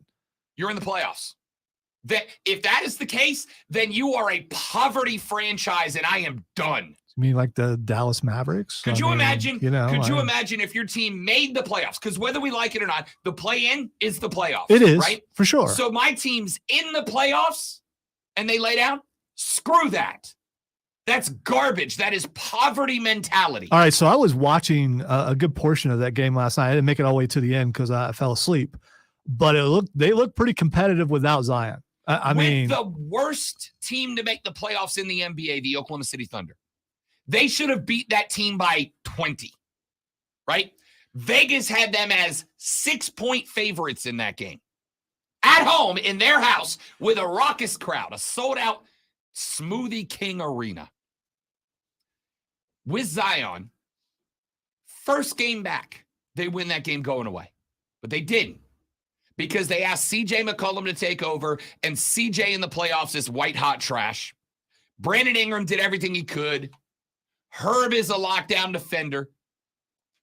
And they couldn't get it done. With Zion, they win that game, no question. Zion himself said, the day before the playing game, I'm physically 100% and could go. Physically 100%, but I want to make sure I'm mentally Zion first. I got folks down there connected to the program who tell me he could have gone, but he didn't want to. So either the Pelicans are lying and taking the heat for Zion, and then Zion came out and was like, no, it's me. Hi, I'm the problem. It's me. I'm not mentally ready. And listen, I am not one to judge somebody when they go, I am mentally unwell. Trust me, I know that struggle is real. I very much do. But if that is the case, don't go out there and spend 15 minutes playing basketball and smiling and hooping it up in warmups to then not play in the game. If you wanted to play in that moment, then take your ass back to the facility and go play in a closed gym. You were showing out in front of an arena full of 25,000 fans desperate to see you play so that they could win a game. You came out, you showed them very publicly, I'm good, I'm ready to go, but I just don't want to. Take your butt back to the facility, go into the closed gym with no cameras and no mics and no media and no fans, and work out in an empty gym if you desire that much to work out. If you went to the VP of basketball operations, David Griffin, and said, Dave, I want to get some hoop time in. I want to go. Can you unlock the facility for me? They would send you in a helicopter back there to work out, just in case they won that game and you were ready to go for Minnesota on, Friday night. They would open that gym in a heartbeat. But no, you wanted to show your backside in front of 25,000 people, thirsty as hell to watch you play. You warmed up for 15 minutes throwing down 360 two-handed dunks to then go put your street clothes on for the game. That sucks, dude. That sucks. And now, what do I have to do today? I get to turn on the 4-letter and watch Perk and Wendy and Stephen A go, should the Pelicans trade Zion? You want to know what realization I got to last night? Screw that. If you don't want to play, you can ride every minute of that extension we gave you out on the bench. I will waste 2 years of your career before I trade you. I will be a losing team for 2 more years with you on the pine, paying you to not play, wasting 2 of your prime years before I send you to New York to watch you become an all-star for the Knicks because suddenly your hammy's good. Bleep that. Absolutely not. I will be vindictive and lose for 2 more years of your extension before I trade you. I want to be traded. I'll sit out. Then sit your ass at home. Enjoy your Popeyes, Z. But if you want to be a star in this league, if you want to earn that trade to the Knicks in a $100 million contract, then get out there, take a team that made the playoffs without you to and through the playoffs. You know, Anthony Davis sucked when he left New Orleans, wearing his "That's all, folks" shirt to sit out the last Pelicans games. But you know what he did? He dragged them to and through the playoffs and won a playoff series. What have you done, dog? What have you done? You in your entire career, just this year, in the 4th year, finally played your 82nd game. Finally played a full season's worth of games. Took you 4 years to get there. And then what'd you do? Sat out the rest of that season.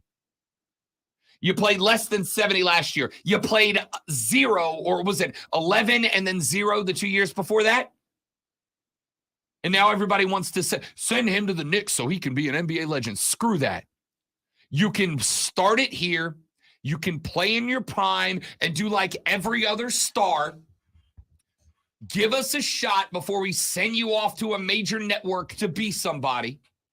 But if you ain't going to play for us, I will go 0-82 and sit you on the pine before I let you go be in your prime somewhere else. Because that kind of crap is infuriating. For you to go out there and put on a show in front of a packed out arena instead of taking it down to the local gym, closing it off to the media, and getting a workout in behind closed doors, you made it all about you, bro. You made it all about you. And then you made Brandon Ingram and CJ McCollum and Herb and all these other cats, you made them go out there, bust their ass, and lose while staring at you, chucking it up on the bench 10 minutes after you went out there and put on a clinic on all-star dunks. Screw that, man.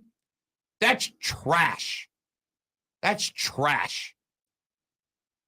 We take a break, and I'll be done with all of my topics when we come back. I'm going to go woo-saw in the hall for a minute. I'm Rob. The great ones at the board. The Rob Brown Show's on your radio. It is the Fan Upstate. QC. All right, guys, got a live read. We'll be right back. Stay right there.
I thought it was funny.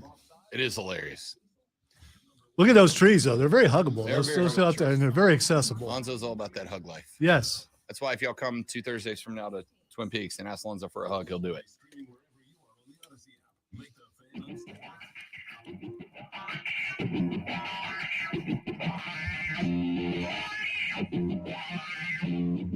All right, I've talked about my team. Let's talk about yours, shall we?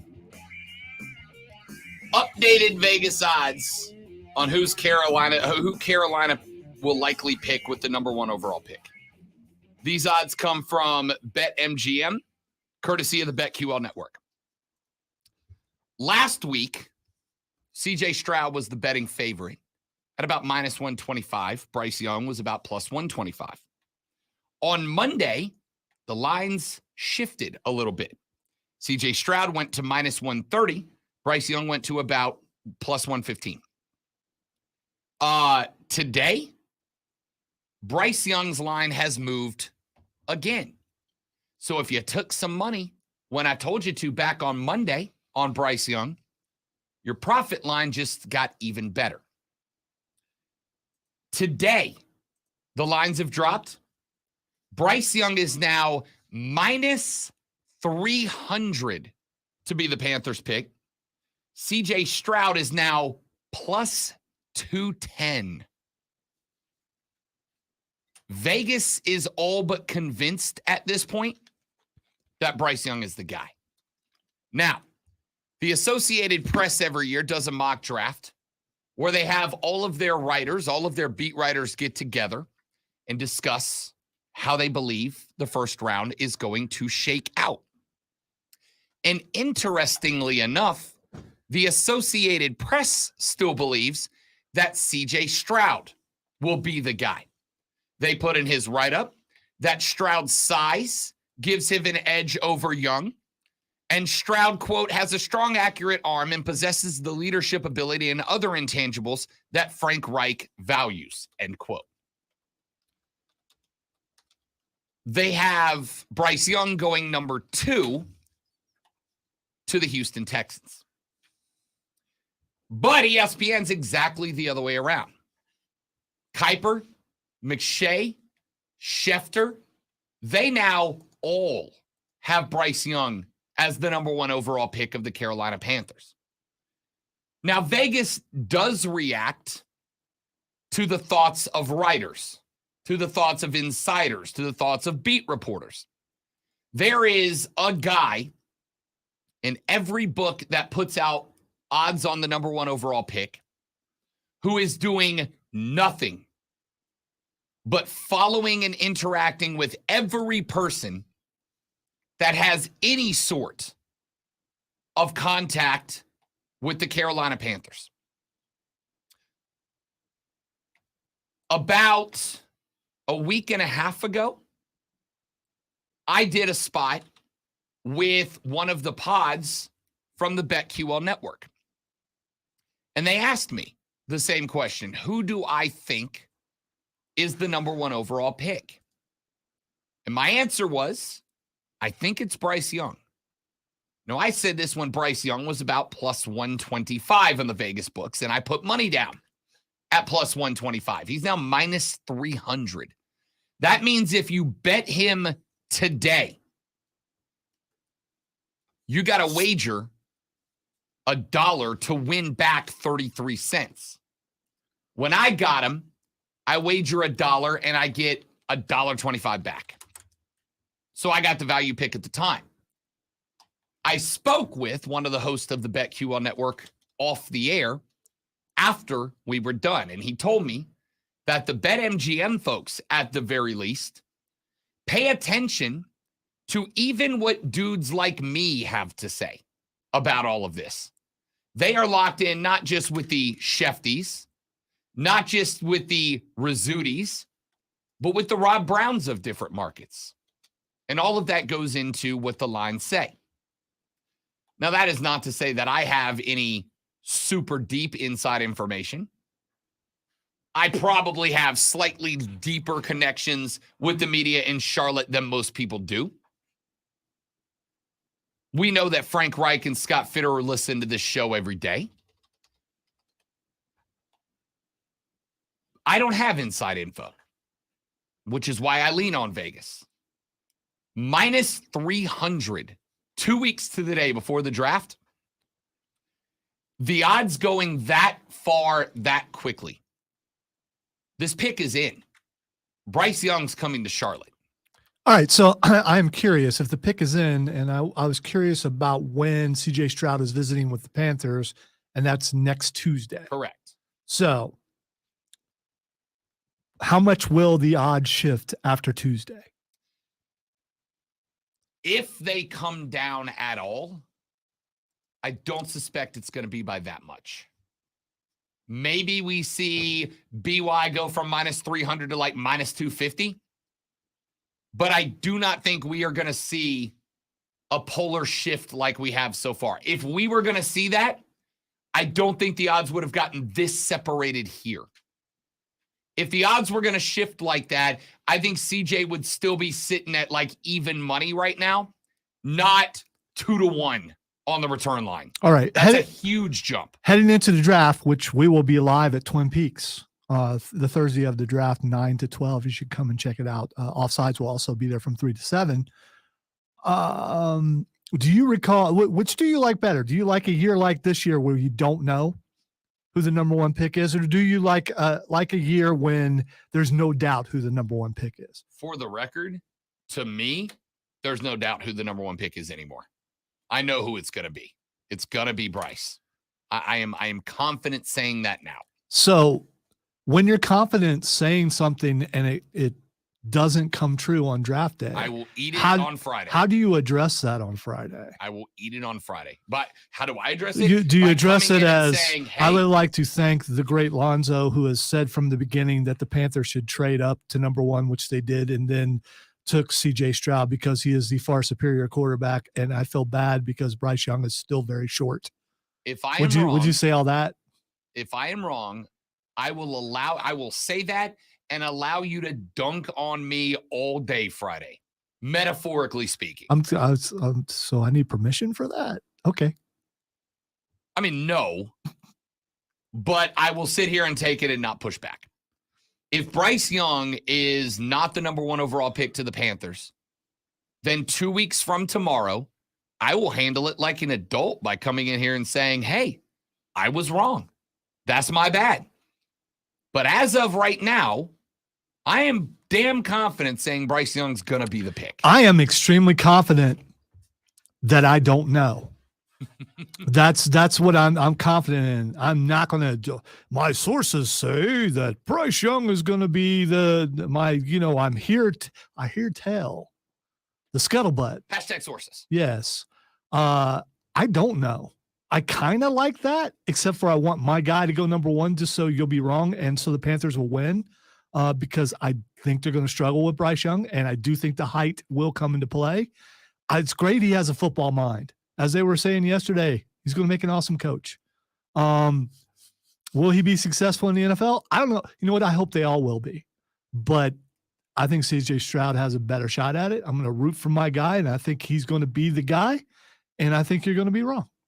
And if you are right, I hope you're really right.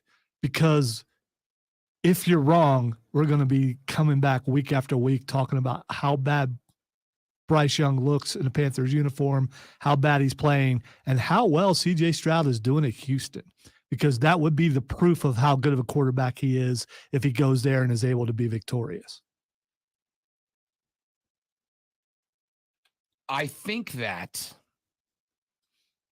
as I've mentioned, I will take a sharp quarterback, the sharpest quarterback available, over the most physical quarterback available. Lamar Jackson is not Lamar Jackson just because he's an uber athletic runner.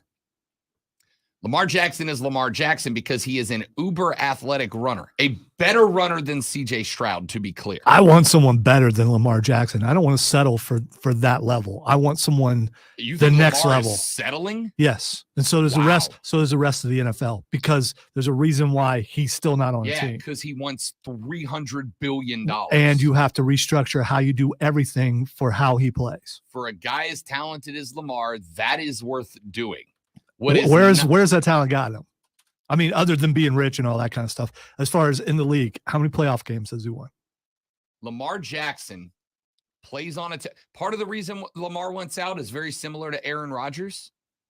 Since Steve Smith Jr., name me the last great Ravens receiver. Why would you want to go there? I mean, how many passes is OBJ actually going to get? It's not about whether a guy wants to go there. What I'm saying, whether if you're a they will receiver, bring a guy in. and we know receivers are divas and they're about their stats and all that kind of stuff, you go to Baltimore to play with Lamar, your stats are not going to be good. They're just not, because that offense is not geared that way. It's a run-first offense. It is not. For sure it is. And look up the stats and accuse me of throwing out Pac-Man numbers. But it is not, the perception is it's not geared that way. A couple years ago, they were talking about getting rid of Lamar, and instead they brought in an offensive coordinator, I don't remember his name, to restructure how they did things to be better for his game. So they redid everything for him, and they still haven't gotten anywhere. So, couple of things.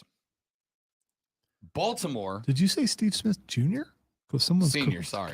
I mean, you know. I'm sorry. Hey, he'll come after you. You don't want to do that. You have to understand that for me, it's hard for me to remember that I am in the age of seniors now, right?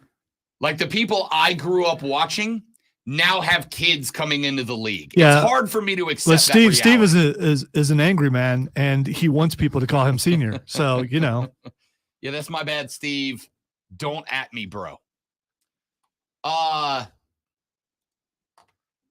We'll put Lamar to the side for right now. CJ Stroud is a fine quarterback. I am not arguing that. If CJ Stroud is the pick, I will not be unhappy with it. I will celebrate it, as will you. All I'm saying right now is mentally prepare yourselves, because Bryce Young's the pick. I am 95% confident of that right now. Could that change over the next 2 weeks? Absolutely, it could. It is not consensus out there that Bryce Young is the pick. As I just mentioned, the AP's mock poll put out by all of their writers together says it's CJ Stroud. I am curious about if they have somewhere on the internet where everything is who's more accurate at picking year after year. In terms of like who produces more success? No, like the AP versus gotcha. ESPN versus Fox versus, you know, and I get the names change, except for some certain guy on ESPN whose hair, even though receding, is still too perfect. Mel Kiper has been there forever, but names do change from year to year. Or I'm just curious if there's something out there who says is the most accurate. I have no idea. Who you should trust more. I have no idea, which is why, what entity do I trust the most? If I had to pick one, Las Vegas. Las Vegas. My mock draft, as of today, is now 5 picks deep. It will be revealed next week. Dude, slow down. I know. I'm really racing through this thing. My mock draft's 5 picks deep. It started with Bryce Young, and it is Bryce Young today. The most non-partial, unbiased entity in this game is Las Vegas. That's the team. And I suspect that they are right. You know, according to the internet, Kiper is 80% true. I mean, accurate in his picks. Where I went to high school, that's a B. That's a B. It's a low B, but it's still a B. Still a B. If you pick anything at an 80%, if you were a weatherman picking at 80%, you'd be famous. Oh, there is actually a leaderboard according to some place called Fantasy Nerds. I trust them implicitly. The 2022 NFL picks accuracy leaderboard overall. Looks like CBS is number one with 180 correct picks. Oh, they're tied. So is Gridiron Sports, whatever that is, and so is USA Today. We'll see what USA Today's mock draft is. I haven't checked theirs yet. Let's see. These are places that we go to all the time off the air, but I'm talking about just asking questions that I've never thought of before, and I'm curious. Let's go to the USA Today mock draft. They have Bryce Young as the number one overall pick. So again, and we don't know the methodology of each, right? I don't know the epistemology that they use to arrive at the pick. What? It's my favorite word of the day. Wait. What how do you? Epistemology. It is the process by which you arrive at your beliefs. See, and I thought it was you just made everybody angry. I am epistemologied off, y'all. I don't know.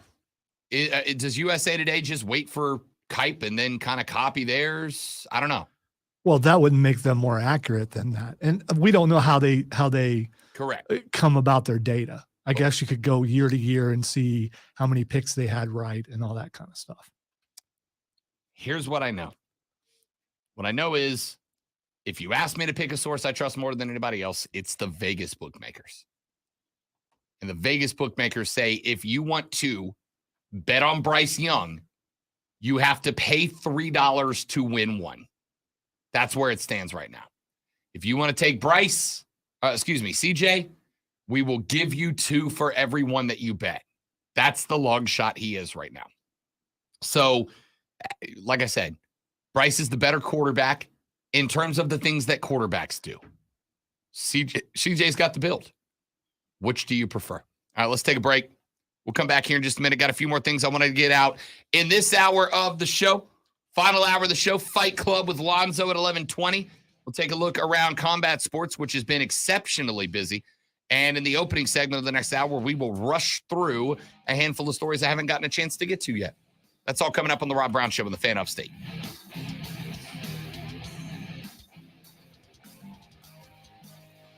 Got me again, but not as bad as the first time. It's just it doesn't. I think he speaks too quick. The Oklahoma City Thunder beat the New Orleans Pelicans 123-118. Big night for Shea Gilgeous-Alexander, 32 points. He hit a go-ahead baseline jumper and 4 clutch free throws in the final 29 seconds. Oak City moves on to play at Minnesota Friday night for the right to enter the NBA playoffs as an 8th seed. The Denver Nuggets await the winner of the matchup. Zach LaVine scored 39 points. DeMar DeRozan had 23 against his former team, and the Bulls overcame a 19.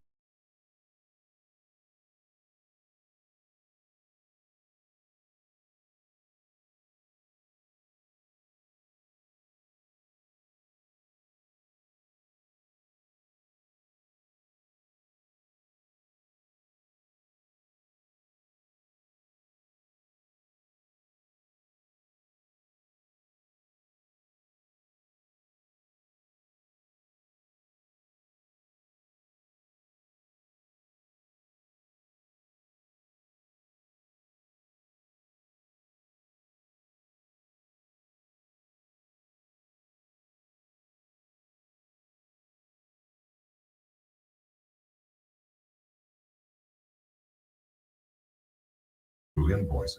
We're getting I surprised. guess my happy trees aren't getting you to that Zen place. I tried. I don't have a brown. Writing and drawing on a whiteboard is a lot harder than I thought. In other words, Ramp This is my first Reimagine experience. Finance to make it work for your business. Get set up, issue corporate cards, and start making payments in less than 15 minutes. See how Ramp does finance. Join today and get $250 just for signing up. Just go to ramp.com/offer. That's ramp.com/offer to get $250 for signing up. That's ramp.com/offer. Hello, I'm Howard Mackler, founder of Innovation Refunds. You've heard me talking about the payroll tax refund for months. I'm so proud that we've helped over 15,000 businesses claim over $5 billion in cash incentives. If you own a business, even if you've asked your CPA about this, you owe it to yourself to take another look. Every client is assigned a licensed and insured tax attorney who evaluates your company at my expense to accurately determine eligibility. Innovation Refunds has hundreds of 5-star reviews on Trustpilot and Google, and your business might be entitled to receive up to $26,000 per employee. Businesses of all types can qualify, including medical, professional, construction, even nonprofits. Please don't miss out on this. Even your doctor would tell you to get an expert second opinion, and we don't for doctors. Download the Innovation Refunds app now or go to getrefunds.com to potentially get a payroll tax refund. Part-time Jaguars fan. Per employee. Getrefunds.com. Getrefunds.com. Hey, I'm Andy. If you don't know me, it's probably because I'm not famous. But I did start a men's grooming company called Harry's. The idea for Harry's came from the frustrating experience I had buying razor blades. Most brands were overpriced, overdesigned, and out of touch. At Harry's, our approach is simple. Here's our secret. We make sharp, durable blades and sell them at honest prices for as low as $2 each. We care about quality so much that we do some crazy things, like buy a world-class German blade factory. Obsessing over every detail means we're confident in offering a 100% quality guarantee. Millions of guys have already made the switch to Harry's, so thank you if you're one of them. And if you're not, we hope you give us a try with this special offer. Get a Harry starter set with a 5-blade razor, weighted handle, shave gel, and a travel cover. All for just $3 plus free shipping. Just go to harrys.com and enter code JOY at checkout. That's harrys.com, code JOY. Enjoy. For the ones finding new ways to ensure the job always gets done. For the ones wearing many hats. For the ones who are hands-on, even from far away. And the ones keeping business moving forward. We are Grainger, offering professional-grade industrial supplies, plus real-time product availability and access to experts ready to answer your toughest questions. Call, click Grainger.com, or just stop by. Grainger, for the ones who get it done. Without the ones like you, who work tirelessly to keep things running, everything would suddenly stop. Hospitals, factories, schools, and power plants, they all depend on you. No matter the weather, emergency, or time of day, you're the ones who get it done. At Grainger, we're here for you with professional-grade industrial supplies. Count on real-time product availability and fast delivery. Call, click Grainger.com, or just stop by. Grainger, for the ones who get it done. From the Ingalls Market Studio, the Fan. Upstate, 97.7 FM Greenville, 97.1 FM Spartanburg. From the Fleet Odyssey app, CBS Sports Radio. Getting the game on the Rob Brown Show.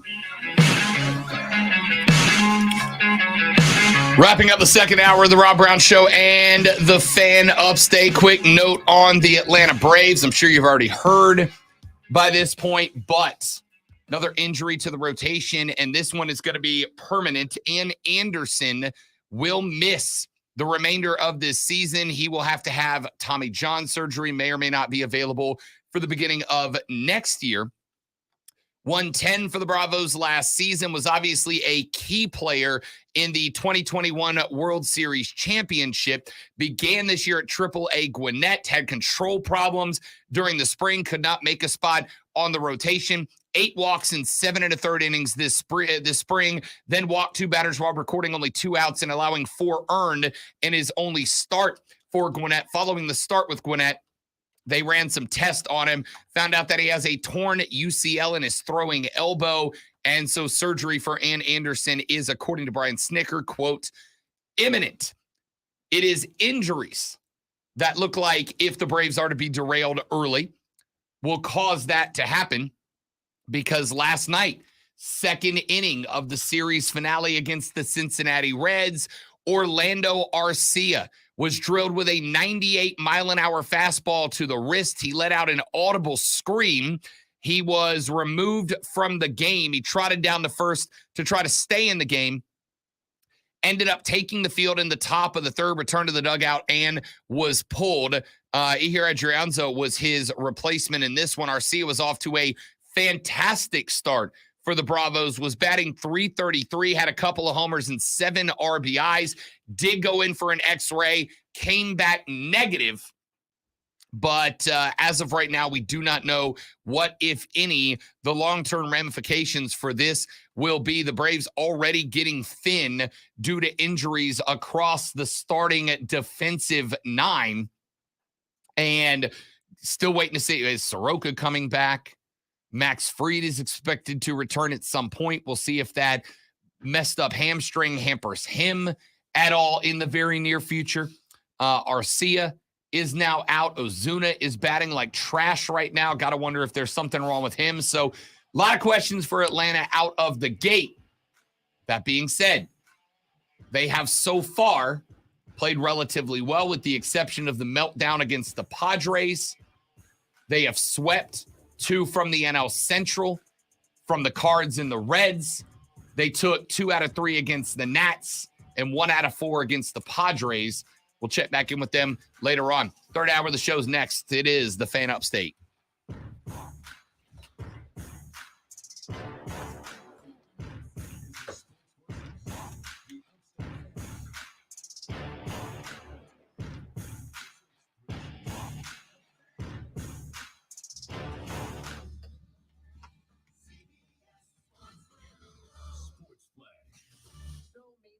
Donovan loses his job tomorrow night in Miami. His Bulls are headed there after last night's 109-105 win in Toronto, which ended the Raptors season. Zach LaVine made Donovan look smart with a 30-point second half. He was great. I mean, he was assertive, he was aggressive. I felt very, very decisive. When he does that, I feel like he's at his best. You know, when he's not trying to survey and hold the ball, and he just goes in his attack mode or pull up, drive it, pass it. He's really, really, I think, is incredibly difficult to guard. LaVine scored 39 total while the Raptors missed 18 free throws. The Thunder also won in the play-in on the road, 123-118 in New Orleans. Setting up a game in Minnesota tomorrow night, Shea Gilgeous-Alexander scored 32. Tomorrow's winners become the 8 seeds and face the Bucks and Nuggets respectively in round 1. The Tampa Bay Rays now 12-0 after a 9-7 win over the Red Sox last night. And the Islanders clinched the final wildcard in the NHL's Eastern Conference with a 4-2 win over the Canadiens. This means the Penguins' 16-year playoff streak is over. Gables in the first break. Alrighty. To listen to CBS Sports Radio at home, ask Alexa to play CBS Sports Radio. CBS Sports Radio. If you're hiring, it can feel like you're trying to find a needle in a haystack. You can hope the right person comes along, or you can just use ZipRecruiter. And now you can try it for free at ZipRecruiter.com/radio. In fact, ZipRecruiter has helped a lot of business owners find their needle in a haystack, like Marco, president of operations at Telly Tires and Auto Centers. Because Telly Tires has grown a lot in the last few years, Marco needed to hire everyone from a receptionist to a store manager to a head mechanic. ZipRecruiter helps me find all the right people, even the most difficult jobs to fill. ZipRecruiter helps me keep my business running. Take it from Marco and millions of other businesses who've used ZipRecruiter. ZipRecruiter can help you find the needle in the haystack. See why 4 out of 5 employers who post a job on ZipRecruiter get a quality candidate within the first day. And right now, you can try ZipRecruiter for free. That's right, free at ZipRecruiter.com/radio. That's ZipRecruiter.com/RADIO. ZipRecruiter.com/radio. ZipRecruiter, the smartest way to hire. This is a special alert to all Americans who own a vehicle with less than 200,000 miles, with an auto warranty about to expire, or with no warranty coverage at all. Due to a decline in the economy, CarShield is announcing a low-cost, month-to-month vehicle protection plan that is now available to the public to save any driver out-of-pocket expenses on future auto repairs. Call now to find out how you can pay almost nothing for covered auto repairs. Yes, you heard that correctly. Pay almost nothing for covered auto repairs. An open phone line has been established for all drivers to call for a free quick quote. Call 800-758-7980 now. Drivers who are covered will not have to pay for covered repairs again. This protection plan is at an all-time low. Additionally, drivers who activate this vehicle protection today will also receive free roadside assistance, free towing, and car rental options at no additional cost. Call us for your free quick quote today. 800-758-7980. That's 800-758-7980. What do you have to lose? Call 800-758-7980. Again, 800-758-7980. Golfers, the best upstate deal on golf is back and on sale now. The 2023 Upstate Golf Card gets you a round of golf at 9 premier upstate courses, and it's still only $99. Grab your foursome and get your Upstate Golf Cards now to play courses including Rolling Green, Links with Tryon, the Club at Brookstone, the Rock Golf Club, and more. Order at theupstategolfcard.com. 9 rounds of golf for only $99. Upstategolfcard.com. Upstategolfcard.com. Countdown to Earth Day. Just 9 days to go. In the spring, use heat-generating appliances like dishwashers and ovens in the evening and off-peak hours. When we This might have been a day to actually wear a hoodie because it's cold in here.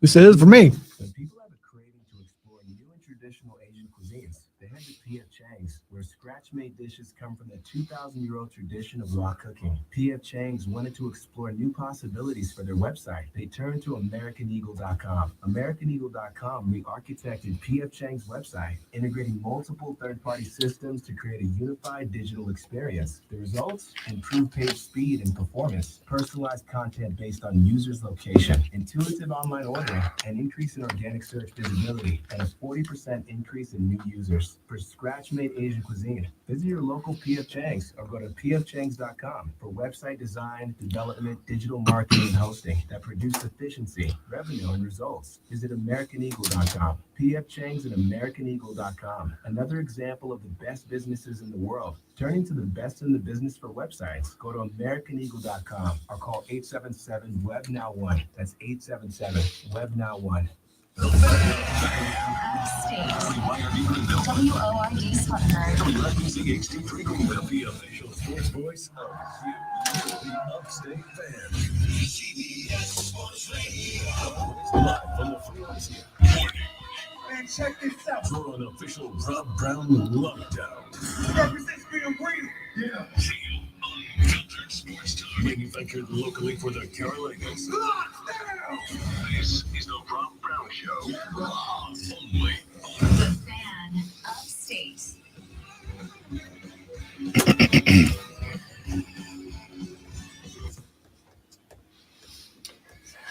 The third, the final, the best, the money hour of the Rob Brown Show goes now. This is the Fan Upstate. Welcome back, ladies and gentlemen. Rob Brown, the great Lonzo with you on a beautiful Upstate Thursday afternoon. Coming up here in about 17, 18 minutes.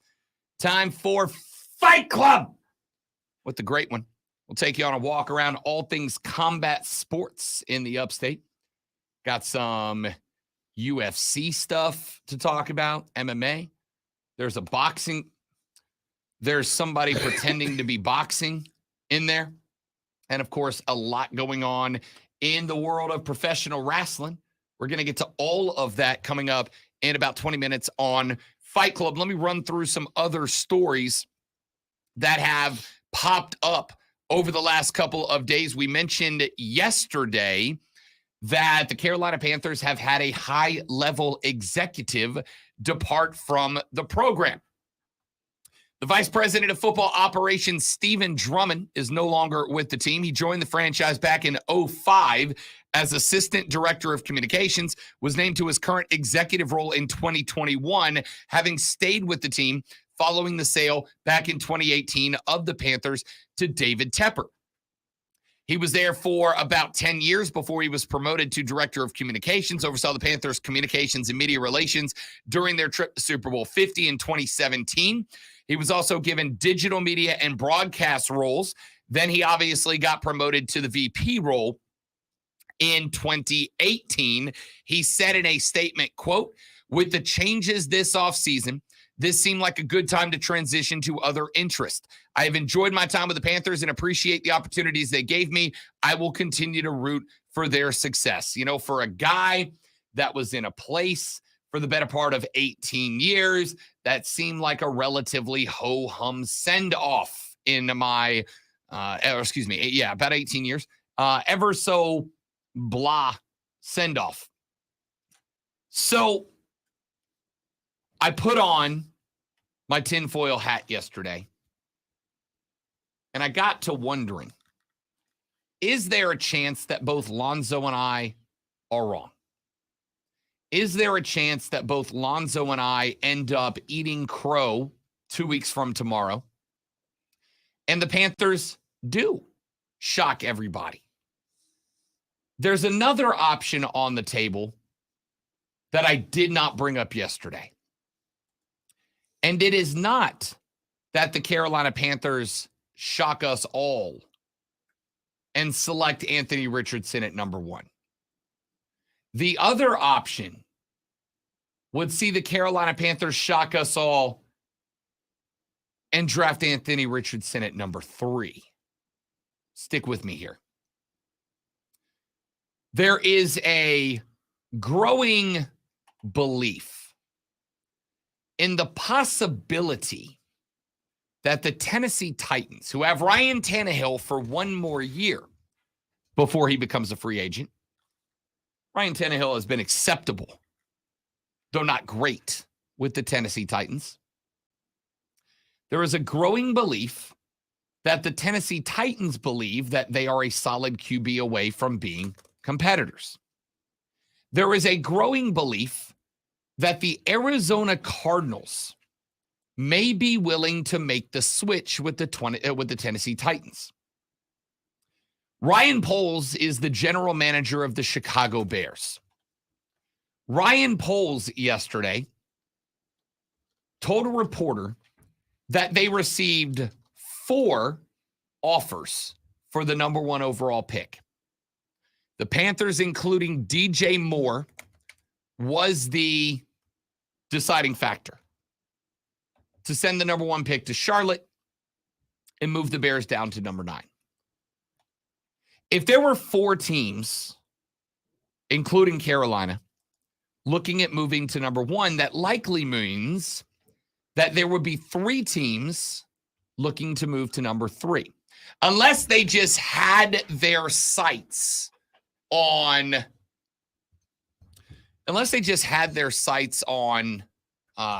either Bryce Young or CJ Stroud at number 1, right? Because again, the consensus right now is that BY and CJ are coming off the board 1-2. We don't know the order yet. Vegas thinks it's BY, then CJ. Either way, those 2 guys are off the board 1-2. Which means that if you want a QB and you go to 3, Anthony Richardson or Will Levis are the only ones available. And right now, the popular belief, and I agree with it, is that Anthony Richardson of those 2 is the right pick. If there were 3 teams that were looking for a quarterback, and that quarterback did not necessarily need to be CJ or BY, then moving to number 3 would be entertaining. Here would be my question. If they were looking for number 1 for CJ or Bryce Young, the Panthers beat them out for that spot. If they are willing to make the move to number 3 with the Arizona Cardinals, is it possible that Carolina, once that trade becomes official, Carolina, if Frank Reich is indeed as sold on Anthony Richardson, as some reports are saying that he is, and if Tepper and Fitzy have indeed taken the mentality they have that I've suggested that they take, that is, if you want Frank Reich to accomplish the 2 things you brought him to Charlotte to do, number 1, win, and number 1, find and excel with the quarterback position, you got to let Frank Reich do his thing. You got to let him make his pick. You got to let him have his guy to work with, the guy that he believes he will work the best with, and he will give the best chance to succeed. If Frank Reich is sold on AR and somebody jumps up to 3, Tennessee, for instance, if Tennessee does indeed go to number 3, Carolina could theoretically get on the horn then with them and go, look, if CJ or Bryce is your guy, you flip with us.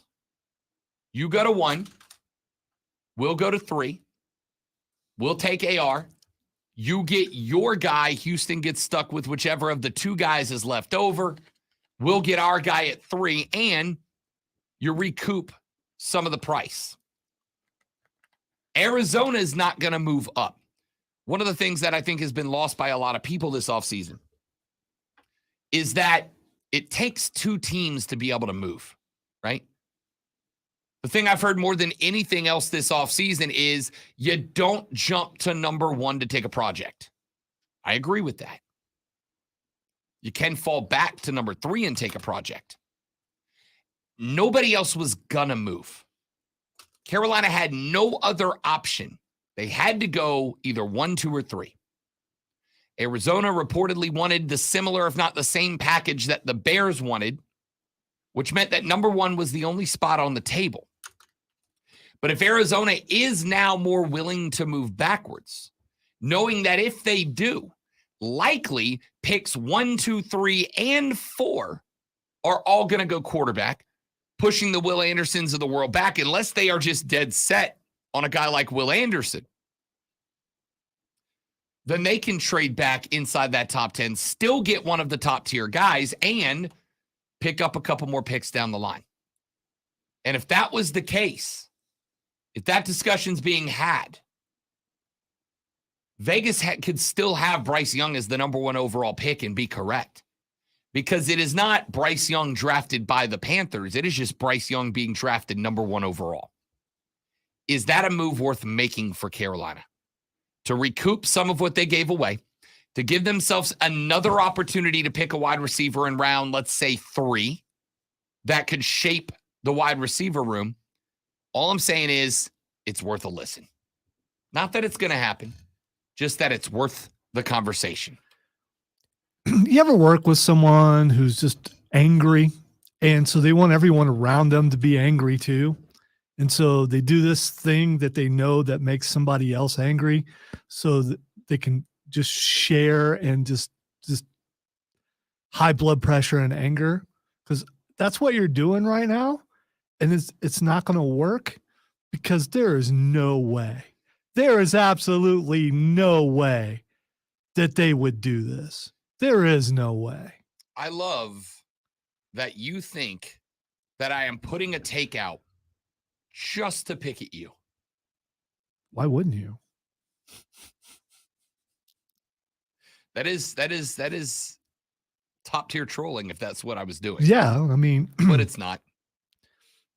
Just like picking names for things that I don't like, just saying them over and over again because it bothers me. There's no way. All that aside, there's no way the Panthers would do this. They're not the Raiders or some other team that just does something stupid. Like this would be dumb. It really would. I see what you're saying, advantages of picking up picks, but they already had a ton of picks. And what is the advantage of trading back truly?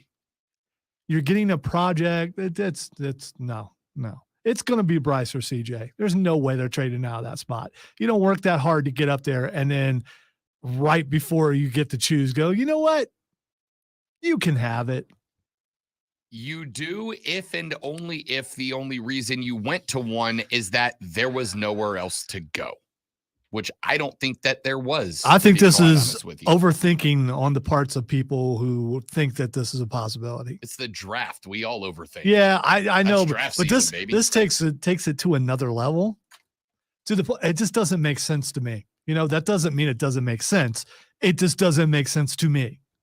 Fair enough. We'll come back to that, because coming up 2 Thursdays from now, 2 weeks from today, we will be live at Twin Peaks on NFL Draft Day. Wait. We're going to be live somewhere. Sure are. You and I, both of us, are going out on location in public, and advertised that we'll be out in public. 2 weeks from today, we will be at Twin Peaks. We will be there from 9 to noon. The doors open at 11. So yes, you may tailgate from 9 to 11, and then at 11, come on in.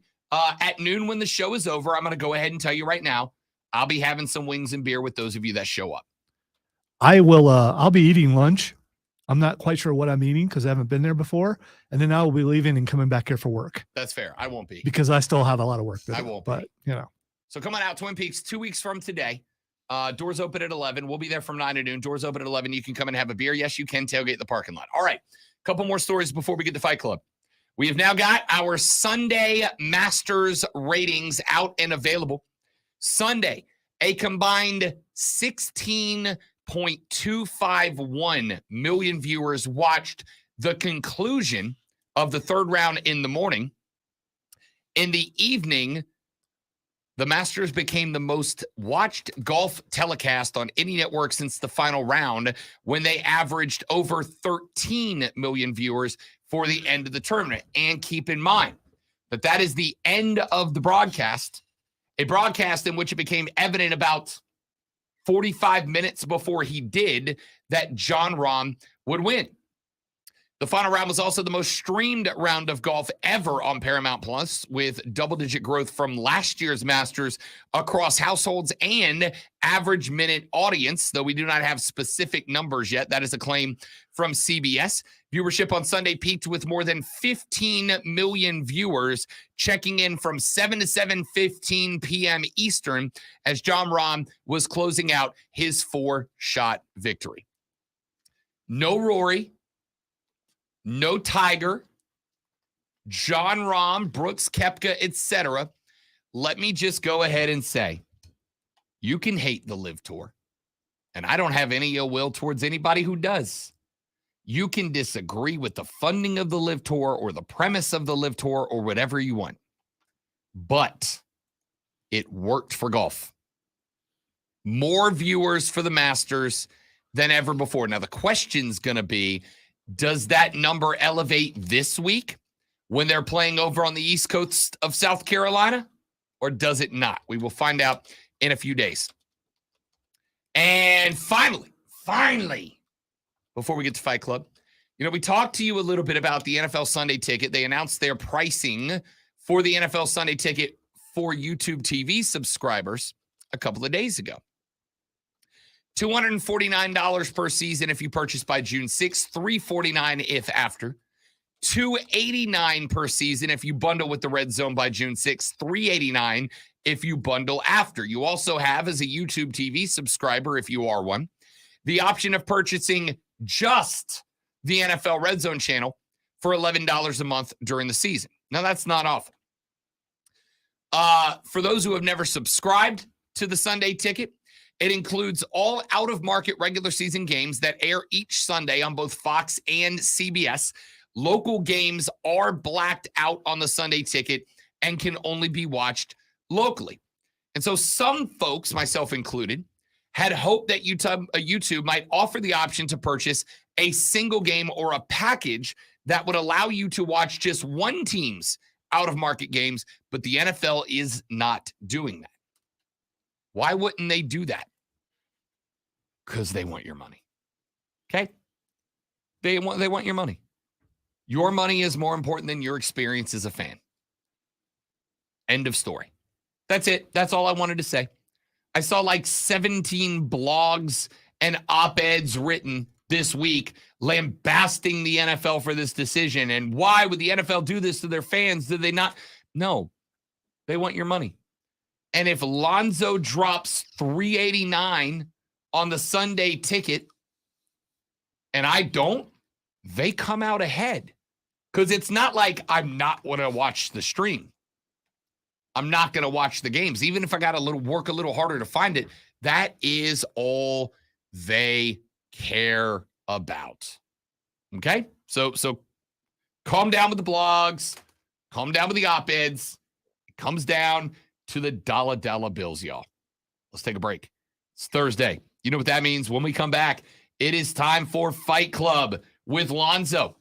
We'll talk boxing, MMA, UFC, WWE, AEW, and who knows what else he's got lined up. We'll find out next. Rob, Lonzo, and you on the Rob Brown Show in the Fan Upstate. Gables. Our guys got another live read. Y'all stay right there. We'll come back in just a minute and get to it.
Sponsored by Corley Plumbing, Air and Electric. At Corley Plumbing, Air and Electric, we deliver quality service and expert installation you can trust. Call Corley Plumbing, Air and Electric today or skip the line and book online. I think the best thing said on the stream today is Hudson saying moist. Just to trigger all the people who don't like the word moist. Which I've never really gotten. Me either. I knew someone who didn't like the word, the two words rather, light bulb. They didn't like the word bulb. It's like, okay, why does bulb bother you?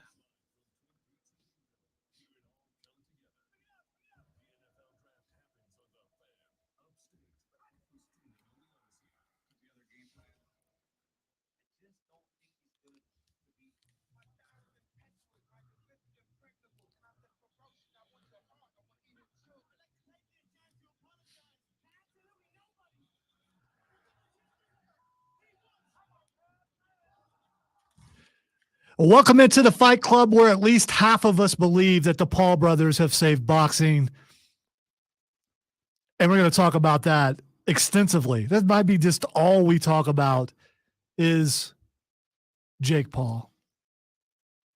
Because this guy put boxing back on the map, got people talking about boxing, got people interested in boxing that normally was like, old people like that. I'm more into, I'd rather watch some UFC and see people get kicked in the face than watching someone dancing around and not throwing punches. Then the Paul brothers got into the game and brought it back to the Utes, which is where it needs to grow and where it's continuing to grow. When the old heads die out, the Utes that the Paul brothers brought back into boxing will keep boxing alive. And half of us truly appreciate that. Which is why we're going to talk about Jake Paul versus Nate Diaz finally happening. And here's the thing. I'll only believe it when I see it. Just because you say something's going to happen doesn't mean it's going to happen. They talked about this for a while. And out of all the people who I don't believe can stick to boxing rules, Nate Diaz would be that guy. When Conor went up against Mayweather tried to get Conor to go UFC on him because he got in trouble a couple of times. Rob didn't see it, but I did, and so did a lot of other people, as far as seeing how Conor held his own for a long time with Mayweather. There was no Mayweather playing with him. He got rocked a couple of times. It was like, wait, what? Okay, I'm going to tie up and make this guy go UFC on me so I can get out of this fight before I accidentally mess around and lose. Jake Paul can get Nate Diaz to do that in no time. Because we know my dude is, what's the opposite of high? Sober? Is it? Or low, depending on how you're using it. So the opposite of high, I guess, would be sober. When was the last time that Nate Diaz was not high? I don't know. How old is Nate Diaz now? Like 38? Me, my age? Yeah, well, he looks a lot older. That's what that stuff does to you. When you get punched in the face your entire life. Yeah, and when you're on the weed all the time. He will be 37 in 3 days. Sorry, he'll be 38 in 3 days. So just so I'm clear here, Paul brother number 2 has saved boxing. Yes. By scheduling a fight. Yes. With a 30-year-old not boxer, because when he did fight a boxer, he got his ass kicked. So that's our theory here, is that Jake saved boxing by scheduling a fight against a 38-year-old guy who's never boxed before. All right, we already know you're angry. Let's go to the stream real quick. Hudson says, "Oh no, Jake Paul will die." No, he won't, because it's scripted. Let's see. He also says Nate will hurt him so badly. That's the thing. Nate will forget that he's supposed to lose and might accidentally win, which would make this entertaining to where they'd have to stop the cameras like they allegedly have done before. Let's see. Some guy with the last name Brown says Diaz will pepper him for however many rounds and Paul will win by decision. Bet the bank. And let's see. James says the answer is low, but it makes me think of Flo Rida. And who doesn't think of Flo Rida every once in a while? Shorty got low. All right. So, yes, whether you like it or not, they put boxing back in the mainstream as far as young people talking about them. I know we've had this fight before, but since you feel like fighting today, why not? Yeah, they put it back in the mainstream where people are talking about it. More people will watch this fight than will watch regular boxing. It's unfortunate. I'm sure the stats will back me up, or I'm going Pac-Man again, which is what I'm going to do for the rest of my life on the show. If I get something inaccurate. I know you're not going to pay for this, and I get that. I get this. So you're not going to watch it at all. You want to know how I see it? So I'm going to come back the next week on Fight Club, unless you cancel Fight Club, so I can't talk about it, and talk about it, and you're just going to abstain. Here's what I'll tell you. There's no way I'm escaping the result of this fight. Right. Because I travel in boxing circles. So it's going to pop up, right? Travels There's no in way. Boxing squared circles. Nicely done. There's no way I'm going to avoid the outcome of this fight because it's going to be plastered over social media. I could do the best I could to refine my timeline to make sure it doesn't show up, but there's not going to be a way to avoid it. I will know what happens. The only way I will see any bit of this boxing match will be as if Nate Diaz knocks Jake's head in a complete circle, and then I'll watch the KO. Yeah, but if it ends any other way, I will do all I can to avoid it. Because, yes, I don't do this very often and stick my nose in the air and act pretentious, but I will right here. Telling me that boxing is saved because a non-boxer is fighting an almost 40-year-old non-boxer, and that's the best boxing is doing right now, when I'm going to say the royal you, not you particularly, but the royal you, although in this case, yes, also you. There are plenty of other We stories. often think of ourselves as the royal you. I am royal. Carry on. There are plenty of other stories happening in boxing right now. Anthony Joshua just got a win. He is trying to fight his way back up there to potentially end up in another fight with Tyson Fury.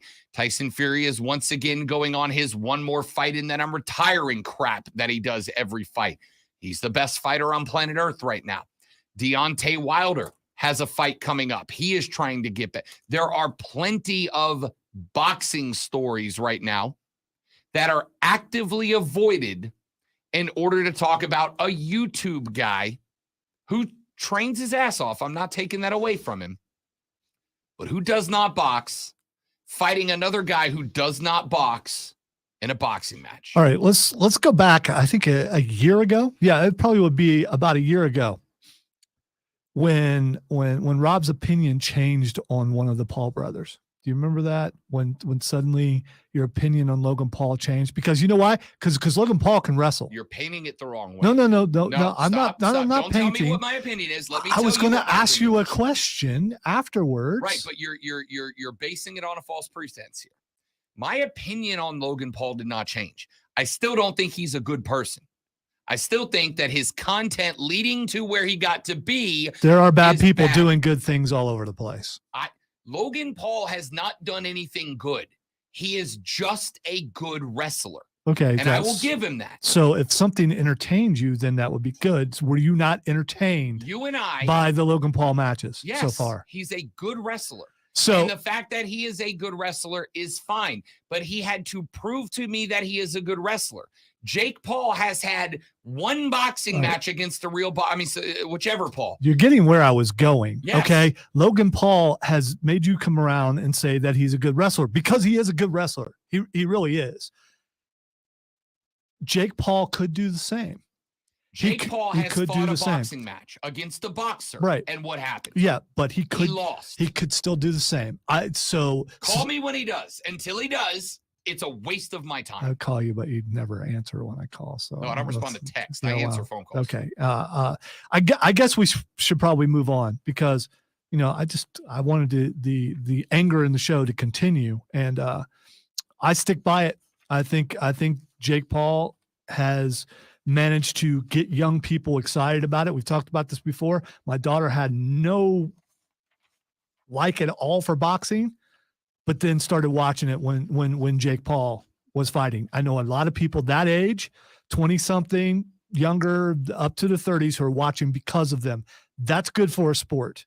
Whether you think they're a real boxer or not, if they come along and they watch that predetermined fight and then see actual fights on the cards and get into boxing, that's a good thing, in my opinion. About those then. Yeah. Talk about those then. They're not going to get me into it because boxing's dying. There you go. But I'm old. And as I mentioned earlier, I'd rather see someone get kicked in the face. Speaking of getting kicked in the face, so I have a job on Saturday nights. I don't know if you guys knew that. If you didn't, you should tune in the Upstate Pulse, 98.9, 7 to 9 p.m. Usually during that, when there is a pay-per-view, I get a text from my wife saying, I bought the fights. I got that last week, and I'm thinking, okay, I'm not sure about this card. I went home and watched it, and it was money so well spent because Israel Adesanya getting his belt back, which was an excellent knockout. It was great against Alex Pereira. And let's see, what was it? Oh, yeah. Gilbert Burns against Jorge Masvidal. Now, Masvidal lost, but I'm glad I watched because this is supposedly his last fight. So it's historic from that aspect. Also, Kevin Holland wins. He jumps over the cage where former President Donald Trump is sitting with Dana White and just strikes up a conversation with him. I don't care what president it is. I don't care if you like that president or not. That's still kind of cool that he was able to do that. And I just thought that was cool. Whether it was Obama, whether it was Jimmy Carter, whether it was, it wouldn't have mattered. The fact that he jumped across the cage and had a conversation while standing there all sweaty after just defeating someone. And there was talk back and forth, and there was no rushing of Secret Service or anything like that. I thought that was a great moment. I am a fan of presidents as sports fans. I was a big fan of Obama doing his bracketology every year. I was a big fan of seeing W show up at Rangers games. HW was still showing up at 180 years old in his wheelchair. I'm a big fan of presidents as sports fans, especially when they're the sports that I like the most. As far as that fight goes, first off,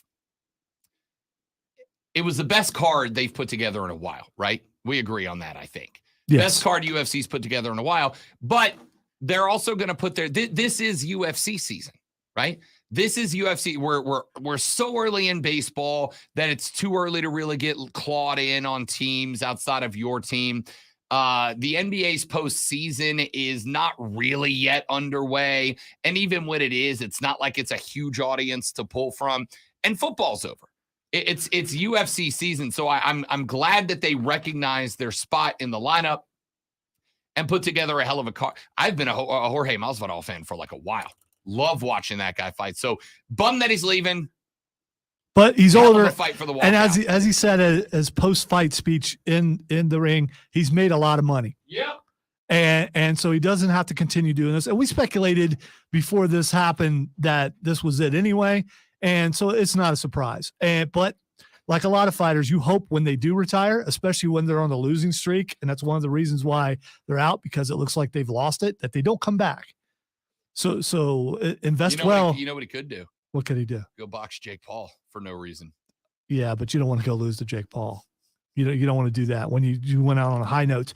One last thing on the UFC. Stipe Miocic is saying that John Jones is ducking him already. And so it was rumored that the fight was going to be in July. Now there's not really any talks about it. So this is going exactly how I thought it would. Yeah, but and Dana's downplaying. They're all downplaying it. So this fight's not going to happen because John Jones does not want to fight him. Then take the belt. This is so dumb. No, I agree. If he refuses to fight, now two things could be true here. Either A, Stipe is being legit. Jones is trying to get out of that fight. In which case, if Dana and co do anything other than take his belt away, then it delegitimizes the company and the sport.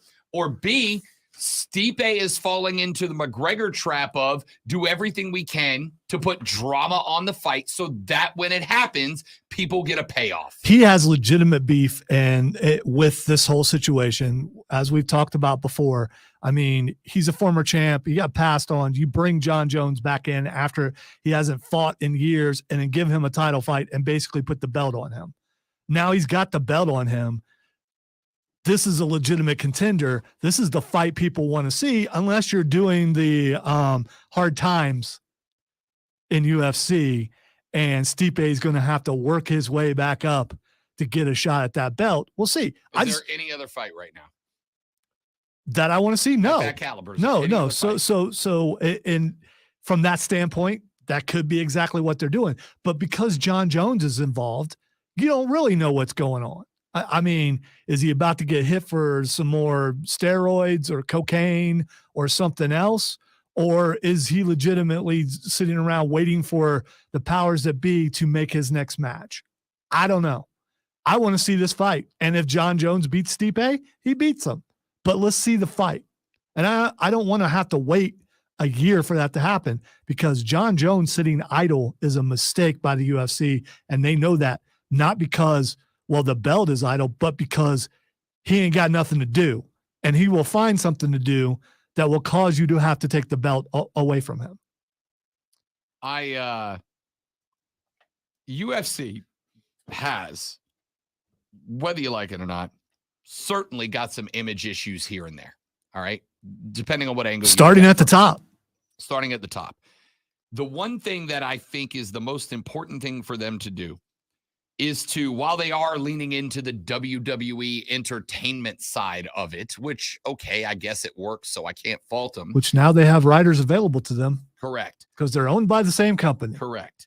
If they are going to lean into that, you at least have to keep the concept of there's a champ, there's a number one contender, they fight each other. If the champ loses, he goes to the bottom. If the contender loses, he goes to the bottom, and the next guy rolls in. But you have got to keep the legitimacy there. And if you allow John Jones to carry around that strap for a year and not fight the number one contender, why the hell should I care?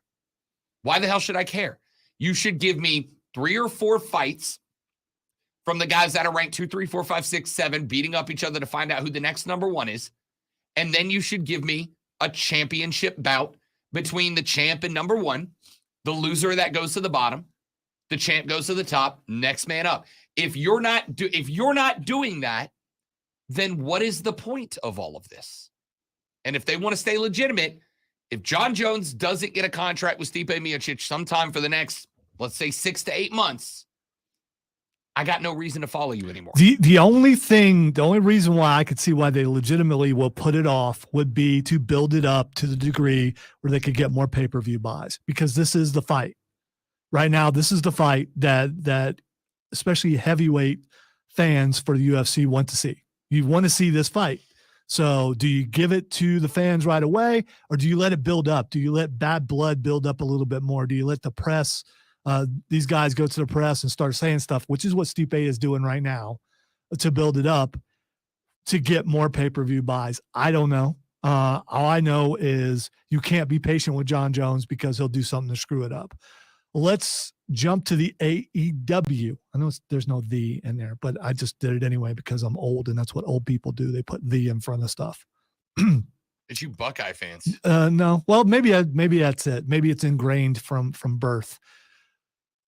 I don't know if you knew this, Rob. I don't know if you were aware of this, but Saturday and Sunday at South Carolina Comic-Con at the Greenville Convention Center, you can meet Hangman Adam Page. The Millennial Cowboy. You can also meet Cowboy Boat. The current AEW Women's Champion, Jamie Hayter. Drink the Haterade. And why wouldn't you want to do that? So you should come out and meet them and get a picture taken and get an autograph and all that kind of stuff, because it's really cool. Saturday and Sunday. Check it out. Yeah. You can buy tickets online at sccomiccon.com. Gonna be great. Speaking of AEW, the Blackpool Combat Club is getting criticism all over the place, including, legends of wrestling talking about too much blood and they're too violent. Is it possible to be too violent in wrestling? Yeah. Have you ever seen what is it? There's a company that runs shows over in Atlanta that I got a buddy who goes to very frequently. GC, whatever, like that. The death matches. That's where Nick Cage comes from, right? The death matches. And I have seen stuff. I don't think it's Nick Cage. Oh no, it's not. What's his name? Yeah, I don't remember. I know who you're talking You know about. what I'm talking about. Although if Nick Cage is doing those kind of, it wouldn't shock me. I'm in. Yeah. Yes, there are wrestling matches that go dramatically over the top that even I'm like, nope, too much for me. Too much for me. I don't think AEW has come anywhere close to that. Did you see Don Callis' head? No. You should. You should Did it get busted oh, open? you should. This was a week ago. They showed it last night on Dynamite. There is a gash in his forehead, like I don't know, like 3 inches, and they like pulled it where you could see. I didn't want to see inside of it. I don't know why you're doing that in a promo to show the bad blood between the BCC and the Elite. I don't need to see all that. Yeah. I chalked it up to Don falling wrong. I don't know, but it looked bad. It really did. Listen, as I've mentioned before, I'm an AEW guy because it is professional wrestling up to a more mature audience, right? I don't need, and again, like, I don't need to go to wrestling shows where it's kid-friendly from start to finish. I don't. I'm a grown-up, right? Just like we've got American Dad and Family Guy to give cartoons to an adult audience. It's okay for some wrestling to be adult themed. And that is part of the reason why AEW will likely never have the ratings that WWE does, because half the audience that watches WWE, which are kids, and a quarter, which are parents who watch because they have kids, likely aren't going to find a lot of what they do appropriate, but it entertains me. And if sometimes some blood hits the mat, some blood hits the mat. It's a dangerous sport just like anything else. One last thing as we go to break. Who does Roman fight in the meantime while Cody's going through his hard times? I genuinely don't know the answer. Who do you throw at him? Damian Priest, maybe? Dame's been hot. Finn, maybe Finn wants to. I just don't think you can have Finn take another loss like that. I don't know. That's actually a really good question that I don't think any of us have thought about. Or does Roman just take a 6-month hiatus until SummerSlam? He barely wrestles already, so why not? Ladies and gentlemen, let's take a break. When we come back, Twitter trending topics to wrap up the show on the Rob Brown Show in the Fan Upstate. Just look up Don Callis. I bet that's the first thing that comes up.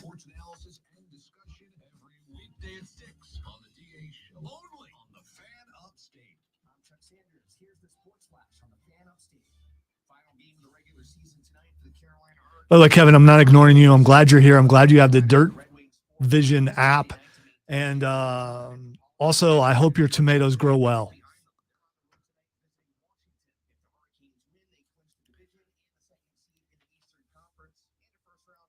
There was a video package last night while Kenny was talking, and it was like, oh.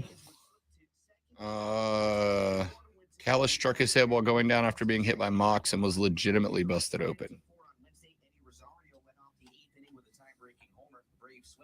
Oh, he's jacked up good, son. I told you.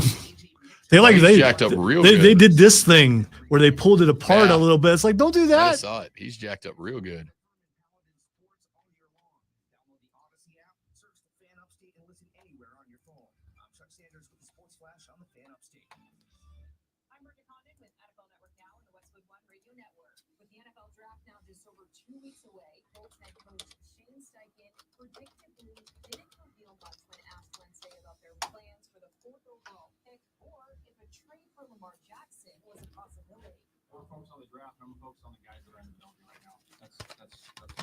Meanwhile, it's been over a month now since the Giants placed the $10.1 million tag on running back Saquon Barkley. And according to Kim Jones of Newsday, it's a tag that the 26-year-old running back has no intention of signing. Barkley is looking for a long-term deal and is not expected to participate in any Giants offseason team activities. Packers running back Aaron Jones, on the other hand, isn't upset about reducing his salary from $16 to $11 million for the 2023 season. Jones told reporters, quote, "I didn't want to be greedy. I want to help the team and help them get as many guys in here as we can." It wasn't bad. I think, James, I think Sting is finally going away, which I don't want him to go away. He's my favorite wrestler of all time, but I don't want him to wrestle anymore because he's too old. He's gonna get hurt. But I loved the fact that it made it seem like there was some finality to it because him throwing out Ric Flair's name and a bunch of stuff like that, which Ric Flair's already responded. You should check it out on Twitter. It's pretty cool.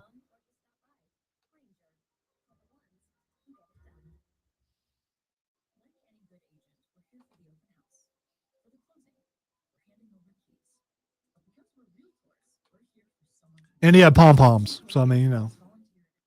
Yes, it was, Kevin. Don't spoil because Rob will get around to it eventually.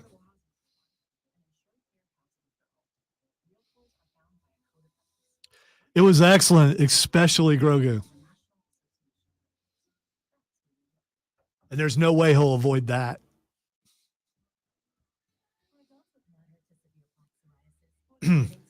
Agreed. Cody is mentioned by both right now. Should be. Why wouldn't he be? Oh, he was. I don't think. Oh, either he was company needs to mentioned pretend big the other time. Doesn't exist. He was mentioned big time in the promo between Sting and MJF. I think it's a mistake to pretend like the other company doesn't exist. Especially when one of the guys helped build where you are. Mm-hmm.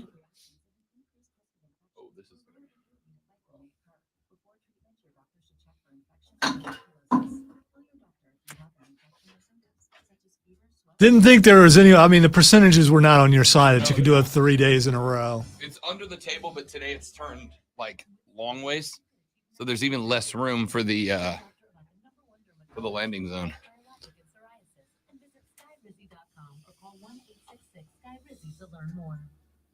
Heart failure, carpal tunnel syndrome, shortness of breath, stomach issues, lower back pain.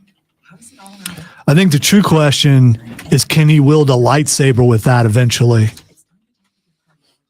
Then we're in business.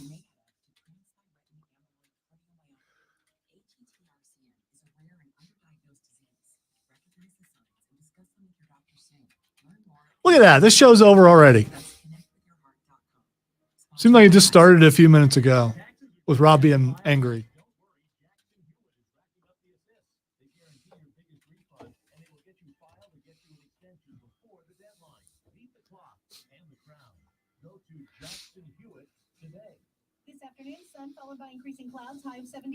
It would have to be very grievous, like when he does it, but still, it would be pretty cool.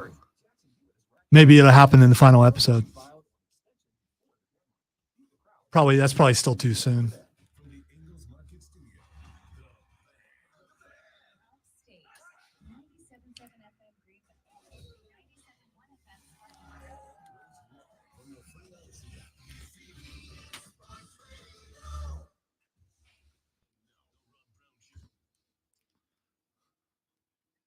All right, time for Twitter trending topic where I tell Rob what is trending and he tells us why. And yeah, I messed it up, but I went with it. That's what you got to do. Being a radio professional, award-winning radio professional, I might add. There's some sad stuff. Let's just go with the weird stuff. Drake Bell is trending right now. Yeah.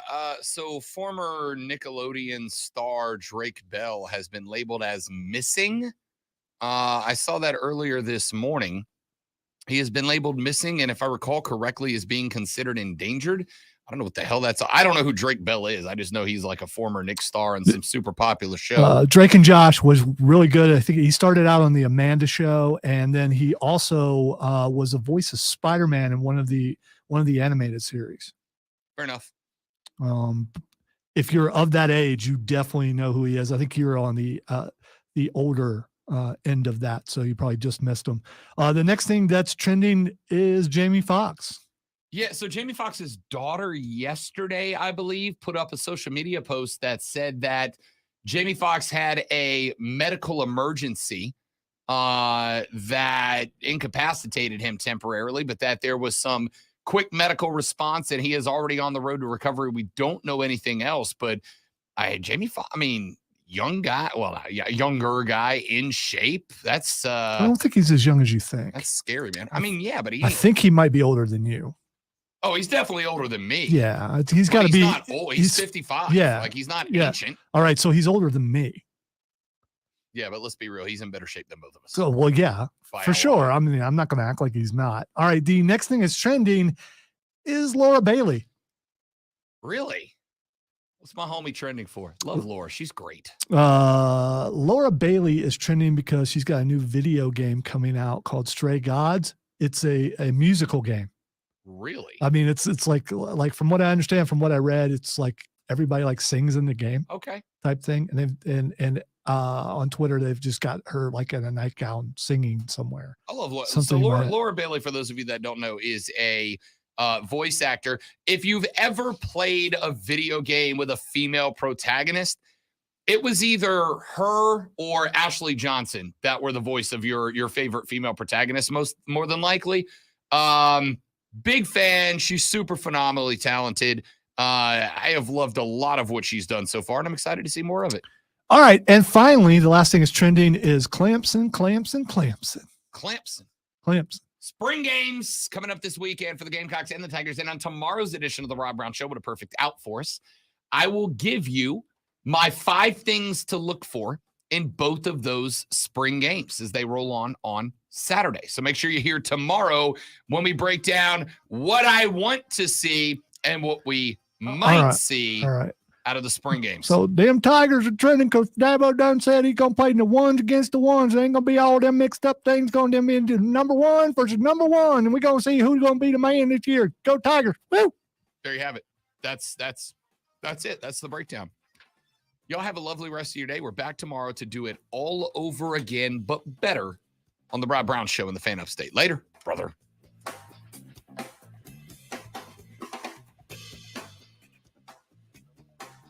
Bryce on. Got me a third time. By the time I get used to it, it'll be over. So. All right, guys. Thank you all for hanging out. You are fantastical people. We will see you all back here tomorrow to do it all over again. Have a lovely Thursday. See you at the Swamp Rabbits game. Good night. Goodbye.